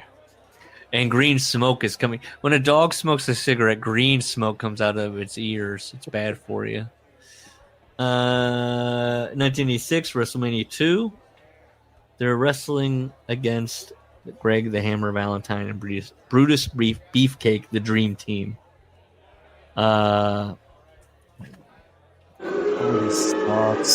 Thank you. Greg Valentine, Brutus can. Yeah. He claims this is an odd one. This is one of those things. Tom has done this earlier in the book where he'll say another wrestler said it, but it's clearly in Tom's voice. So he says Greg Valentine comes out at one point after a match and he's complaining about wrestling the Bulldogs. He's shouting, "Every time I come out of the ring with the Bulldogs, I can't get out of the bed the next day. I'm being superplexed on the back of my neck, thrown over the top rope, blah, blah, blah, fucking this, motherfucking that." There's no way when you're complaining, you start going, blah, blah, blah, motherfucking this. That's a quote. He puts a quotation mark. He's saying, and motherfucking this, motherfucking that. He's really upset. What? Oh, shit. I had a callback to something, and I've forgotten it again, and I'm going to hate myself for forgetting it. No. It Well, vindicated remember me. It was about... Listen, this is Okay, me getting the story wrong, but we already Yeah, knew yeah, I was wrong about Greg Valentine. But what it was Johnny Valentine, his father. Yeah. Somebody absolutely said in an interview, I can't remember who though, that he would get hard if you were chopping him. And I heard it, listening to a podcast, and I'm like, I have to tell you guys so I remember this. And I fucking didn't write it down. But it was Johnny Valentine and not Greg. So I just wanted to correct it from about. We've never come down hard on any one thing where, Bob Backlund on crack or Greg Valentine getting hard, being chopped. We're just trying to remember things we've heard. Why is Kyle O'Reilly fighting Cesaro? I'm sorry. No, it's not Cesaro. Is this Cesaro? I thought it was John Moxley. Oh, whatever, man. They're the same guy. No, I'm going to say this. I'll one-up you on this. I saw this match in Kansas City like 3 years ago. What are we doing? I've seen this match. Can we not? this is when people are like, AEW seems to be kind of in a rut where they're just kind of booking things. The roster needs some turnover. I'd say I've seen this match. Anyways, sorry.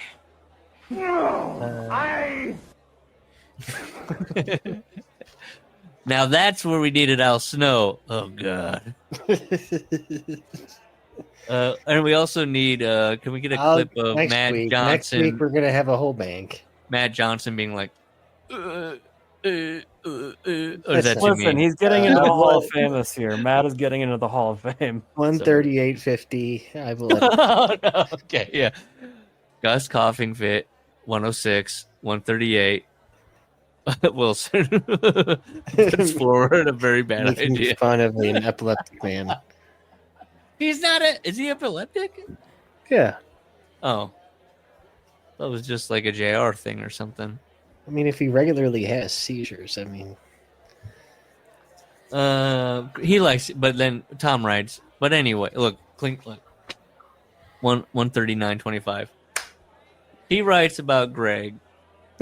I did like him anyway. Brutus Beefcake, on the other hand, load of shite. In my opinion. Of course, it's your book, brother. They win the titles, right? 15 minutes in the ring, pay $20,000. I'm guessing that's split.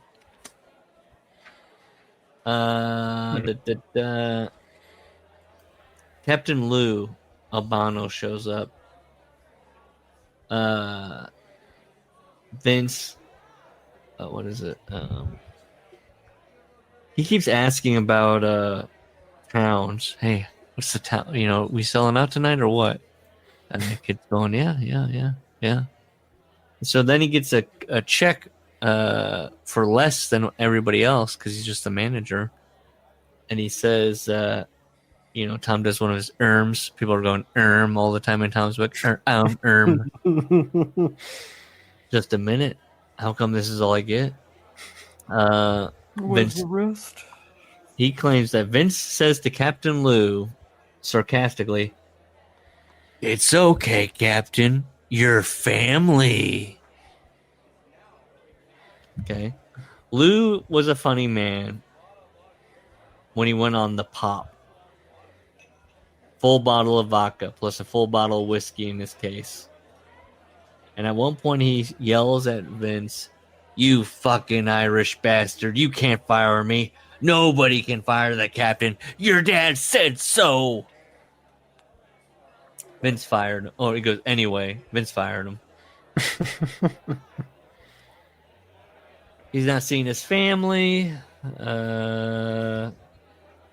He does the Brett thing. When I was at home, I was too tired to be bothered doing anything. Michelle would want to go out. I just want to relax, have some beers, watch TV, fall asleep.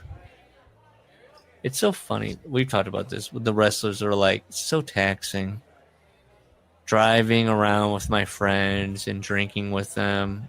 Sleeping around in the hotel all day until I have to show up. Maybe working out. Now I'm home and I just want to sleep more and drink more. And they just want to continue the lifestyle that they're doing with their friends. Yes. And then their family's like, let's do something. Let's go to the park. You're here. And they're like, but my routine is that I just get drunk and fucked up and sleep. Don't you know I've been falling down for a living? And then he says, yeah, it's bad, but, my family didn't really know any different. So if you grow up like that, just thinking, no, Dad, then what do you expect? They don't know. That life could be better. You want to know Tom's crew? Davey Boy Smith, Greg Valentine, Ray Hercules Hernandez, and Dangerous Dan Spivey. Also others that came and went. Dan Spivey is one of his best friends. They're in Pittsburgh. Why is it in Again. Pittsburgh? I don't know. Larry started it. Yeah. They're in Pittsburgh Pittsburgh. again. His wife Michelle calls from Calgary. I found a house. I really like it. It's an 18-acre ranch. Great big barn, 10 miles out of the city. Do you really want it? Yes, please. So I bought it. $220,000. And this is back in the day. She like FedExes a picture, he says. He has to wait for a FedEx of a picture of the house. The property. Danny Spivey's laughing at him. You fucking idiot. You just spent that money on a photograph. Moves on. Yep. 675 in today's money.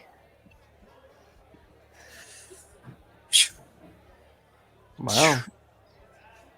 Decent But house. not necessarily today's real Yeah. estate. That has a ton Yeah, of that could be like a $3 million house now. yeah.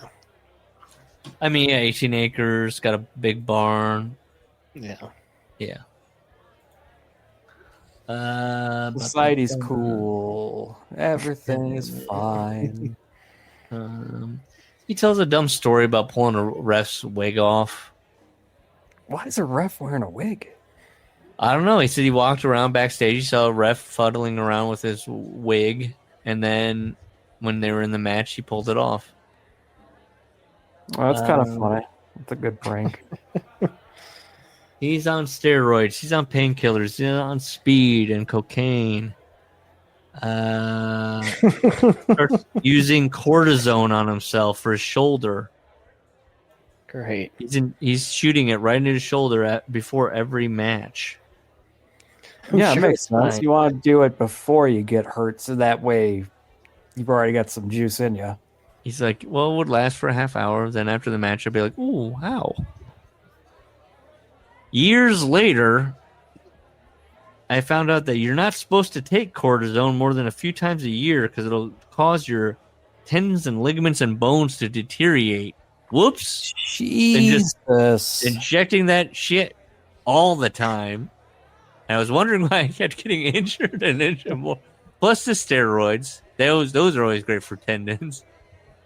So you're tearing everything, and then you're turning it to dust. He's spending every match tearing everything apart and then doing the quick fixes for it and then doing it all over again every night, just ripping every muscle in his body.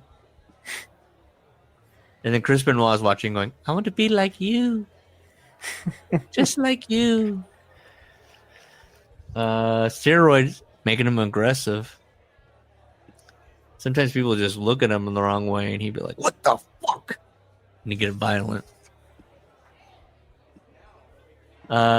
Weird story here where a guy's at a urinal and put one leg right up on the wall. Don't know what that means. On a urinal? I mean, that would be Why is he odd putting- behavior. Yeah, why is he putting a leg up? The fuck? He's a goofy guy. And Tom says, are you all right? Oh, I might. What are you playing at? All right, and It must have been Vince because he goes, yeah, goddamn. I'm all right. I do karate. okay, if Vince did that and then like just let out like a trumpet of a fart, like I would have. And then Died Tom laughing. takes this. Tom goes, oh, he was posing. What? This is steroid brain. He's all fucked up. Oh, very good. And then he slams the guy's face. He smashes the guy's face. So the guy puts his leg up while he's pissing. Tom goes, you all right? He goes, God damn. I do karate. And Tom goes, okay. And then just grabs the guy's head and smashes it. The hell's happening here? I mean, he's also on what? Speed, cocaine, Yeah. cortisone. What else do we have on there? Pain pills. Pain Oh, pills. okay. Now they're doing a thing now with Moxley where like submissions after the Hangman thing where he gets choked out, right? And he was panicking and he fucking, right? And then they did the same thing with Darby. He immediately tapped to the Scorpion Deathlock. And now he was just in an ankle lock with Kyle O'Reilly, and he's instead of tapping, he's attacking everyone. They're doing with Moxley that he's a tough guy. Dynamite. He should be selling the severity of. Well, he actually got the better of Darby, but they're doing a thing with Moxley where he's like not actually the tough guy he says he is. That you can tap him out. That he's not like this. He's not the man he presents himself as. What a year for Moxley. Doing his best work he this year. Possibly lose to the only person in his weight class at grappling. Correct. They're playing into that. They know people are talking. He was working that match. Like he gave the guy a squeeze, and the guy was like, "The fuck is he doing? He's squeezing my wrist." Arnold Scollin is he's in charge of money. He's also involved with testing the wrestlers on the roster in the WWF at this time. And everyone's swapping urine. They're all swapping urine. He says, you not going to get fired. If you test positive a second time, you might get fired. Some drugs they're fine with. Some drugs they're not. Steroid. They're looking for steroid. Or what is it? What to say? They turned a blind eye to steroids, cocaine, and other recreational drugs every few weeks. He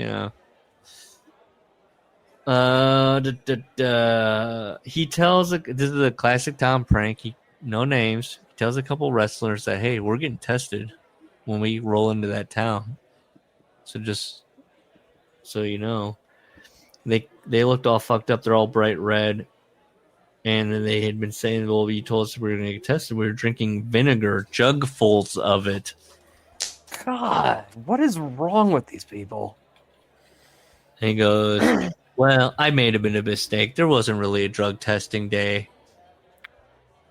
The vinegar, I've never heard of that. I don't know. I don't even think you can drink that much vinegar. Jugfuls of vinegar, your stomach would upheave. It's all urban myths. But we had a guy absolutely in rehab who they popped everyone for a drug test, and someone convinced him to drink bleach would clean out his urine. Oh, my God. That sounds like a good prank if you don't like the guy. Did he do it? He did. Yeah, did he?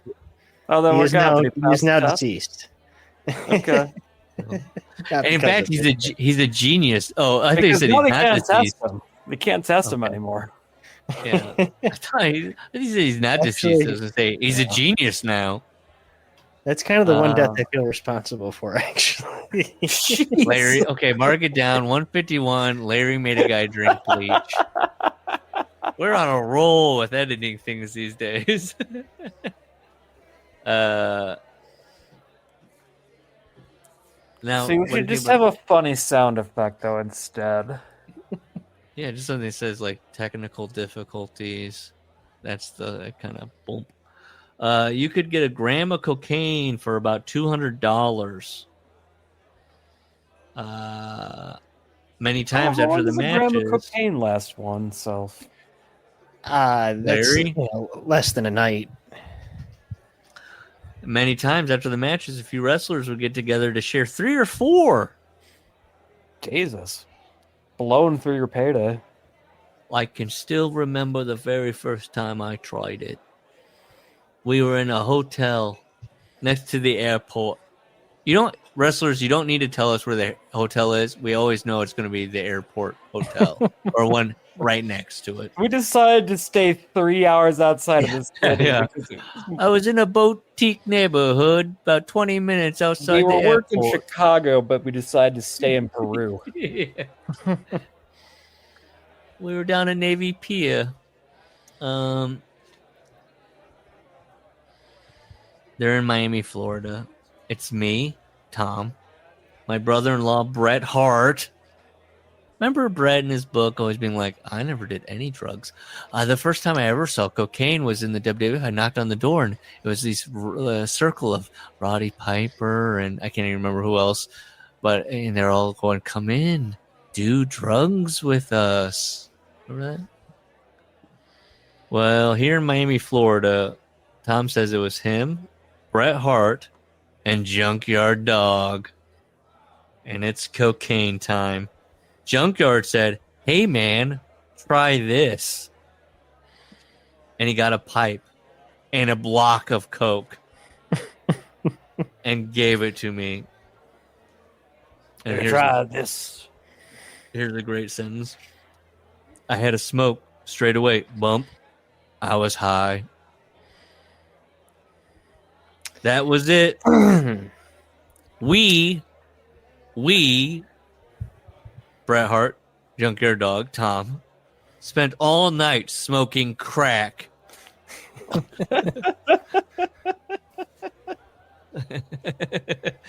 Brett didn't address this in his book. His all-nighter with Junkyard Dog and Tom. The part where you're like, why do people like this book? I don't get it. I did like that part. You know the feeling when you almost get in a car accident, or like you got to slam on the brakes and you just nearly miss someone. Yeah, of course. That's what crack is. There you go. Wow, That's that rush constantly. I'm alive. I hate that. I would not enjoy that. I can't believe Brett didn't say the first time I ever smoked crack cocaine was with Junkyard Dog and my cousin, quote unquote cousin Tom.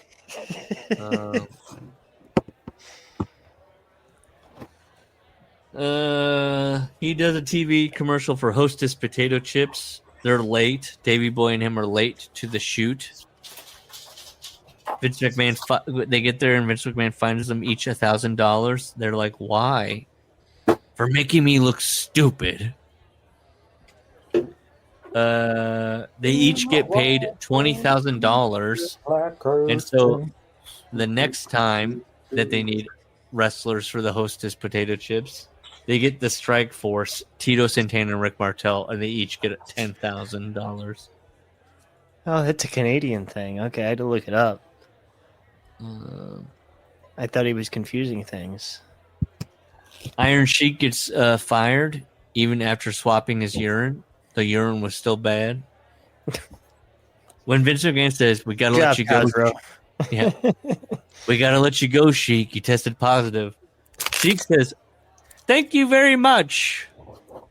He thinks positive means Mr. McMahon. He thinks positive means you did okay, bud. Hey, Sheik, got a positive urine. Very nice.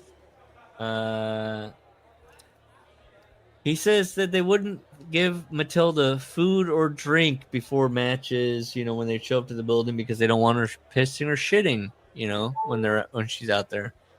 But then Nikolai Volkov felt bad that this dog didn't have any water or any food, so gave her a big old bowl or bucket of water. And sure enough, Matilda starts pissing everywhere. The end. Wrestlers are like, great, I gotta wrestle in a fucking ring, dog piss ring. Ted Bentley from the old country shows up. And he tells Vince, this guy that trained me, his dream has been to go to Madison Square Garden. Can you hook him up? And Vince does. And Dynamite appreciates that. Vince puts him in a suite, in a box. He gets to go around in the back, meet everybody. He's got an autograph book. He's taking them around town. Ted's filming everything. He's from the UK there. He's filming everything in New York. He's saying, "Tommy, stop. I want to film this." He wanted to film everything, even a tramp living in a cardboard box. A tramp. We don't have homeless in the UK, Tommy. Let me get the zooming in on this guy. Oh, I've got council housing, do. Is it the guy that grabbed Brett's knee and was like, "What do you think about my scrapbook?"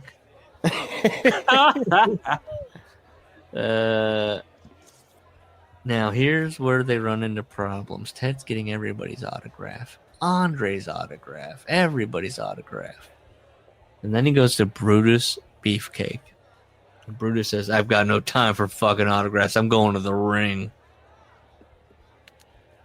And Dynamite thinks to himself, I cannot wait to fuck this guy up.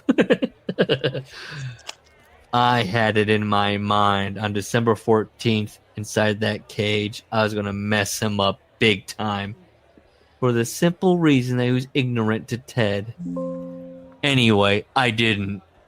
Because what happened on December 13th, in my opinion, made Brutus Beefcake the luckiest man on earth. A cliffhanger? We're ending on a cliffhanger? What happened on December 13th that made Brutus Beefcake the luckiest man on earth? That Tom didn't fuck him up for being mean or indifferent to Ted Bentley. Do you know off the top of your head? Larry is absolutely. I'm sorry. Oh my God, he was in a K. He was in a, what do they call it? What A K-hole? Yeah, he was in a K-hole. It was Elon Musk there. He was shaking. What about Ted Bentley? Ted Bentley was going around the locker room. Edit all this out. Clip it to your answer. Ted Bentley was going around getting autographs, right? Then he goes to Bruce Beefcake, and Bruce Beefcake goes, I don't got time for this fucking shit. I got a match. Goes to the ring. 159. Gus almost throws up. Weird burp. And then Dynamite's like, this fucking guy, he fucking was indifferent to my trainer, my mentor, Ted Bentley. Why is Bentley such a bitch that he's getting autographs like a child? A fan of the game. I'd be embarrassed to have brought him backstage if he was doing that shit. Dynamite was like, Andre, he was just very like, here's my coach, here's my mentor. He loves all you guys. You're such big stars to him. So Brutus Beefcake blows him off, and then Dynamite's like, I'm going to fuck this guy up in our next match. December 14th, baby, in the cage. I'm going to fuck this shit. Oh, fucking. And then something happens the day prior. And Tom says he's the luckiest man alive that I didn't fuck him up there. It's a cliffhanger. Do you know what he's talking about?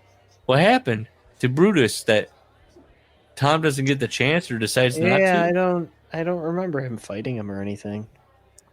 Unless he plays a prank on him.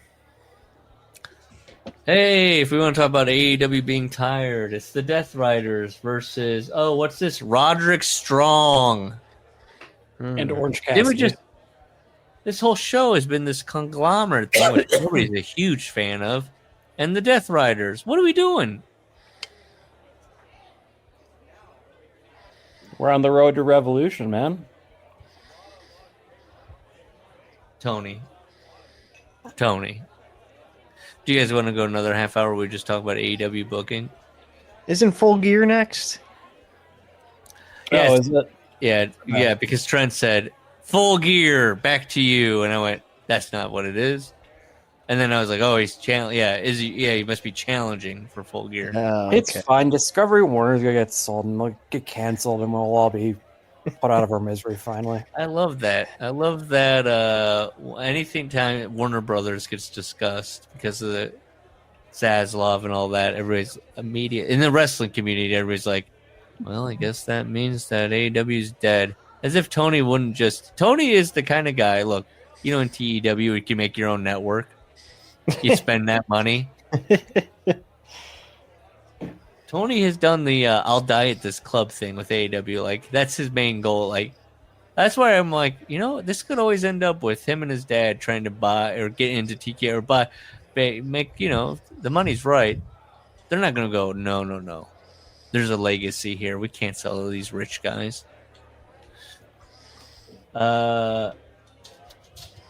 Tony, I think Tony should. Let's just cut to the end where Tony buys a share or whatever, buys enough purchasing power or whatever. Let's just get to the end here. These guys are billionaires. Come here, Peanut. Yeah. And now it's just a private, it's just like the Warner Brothers thing where they put themselves up for sale. Like, just make the price right. Let's just get to the end of it where everybody's like, "Oh my god, I can't believe the Khans own all of wrestling now." And Warner Brothers. Yeah, I can't believe. Yeah, why don't the Khans just buy Warner Brothers?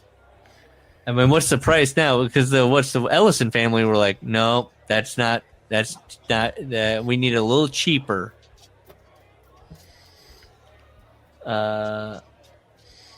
What are the Ellisons worth and what are the Khans worth? Let's look it up. Come on, the Khans are worth, I think, like 7 or 8. Yeah. No. Let's see. Khan family worth. What's this? Crore. What is 14, crore? Did you guys get the crore thing? What's my Colonel De VPN? Beers Black. Well, let me send something real quick Like to you guys. 75 pound to an 80 pound pressure bite. Let me see. Let me do something. What are you talking about? I don't know. I'm gonna send it in the group chat, and you tell me if I'm getting some kind of weird result that you didn't get. You type in Khan family network. No, why? Who's Khan family? Are you dumb? You're making me angry. There's a million Khans. No, this is the exact from Star Trek. No, this is Shahid. This is no. Come on you have now. To type in shit. No. But no. Just have the 4 letters. Just look in the group chat. I'm not. I refuse to. I'm booking in TW right now. No, look. What's this about? Give it to me in US dollars. Oh, well, just type it in. I've never heard of that currency before. That's what I'm saying. Okay. It says it right down there in bold. $4.8 billion. That's AI. I don't trust that. Okay. Jeez. Look, I like that Wikipedia was like, we're going poor because it's Indian. AI That's Indian, by the way. I like that Wikipedia recently was like, we're going broke because AI just rips all our results off, so nobody goes to our website even anymore because it just pulls from our website. 13.3 billion. Okay, Ellison family net worth.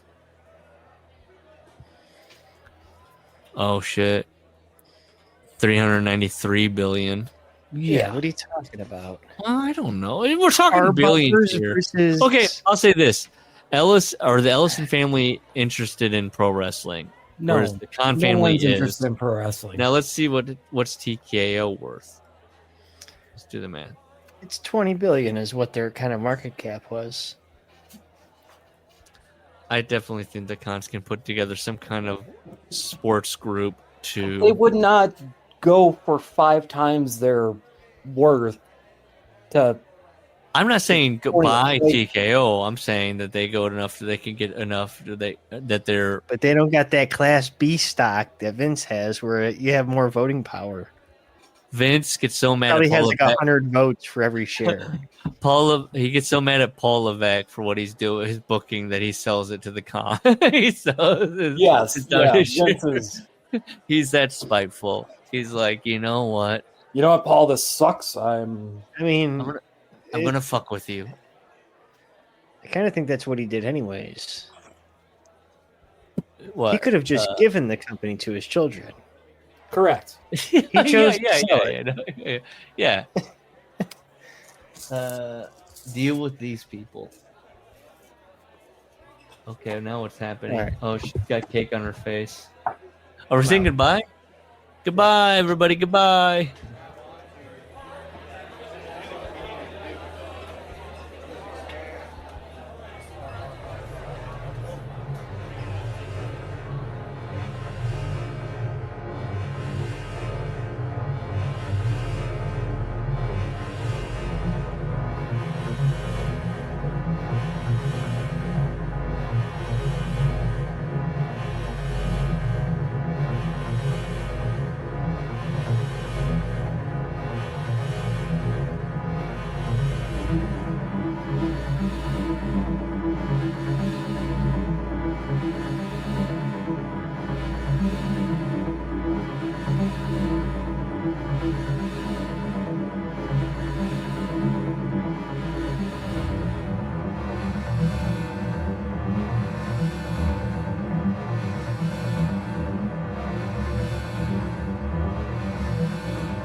it's Wilson again.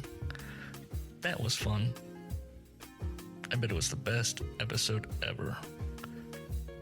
You know what you can do to help the workers out?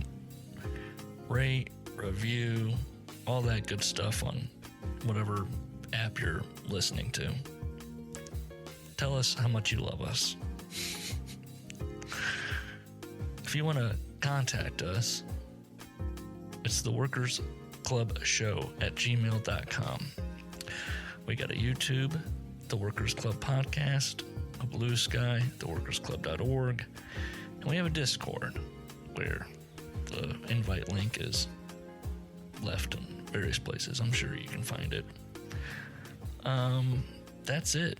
Thanks for listening. Appreciate it. Bye. Smile and love each other.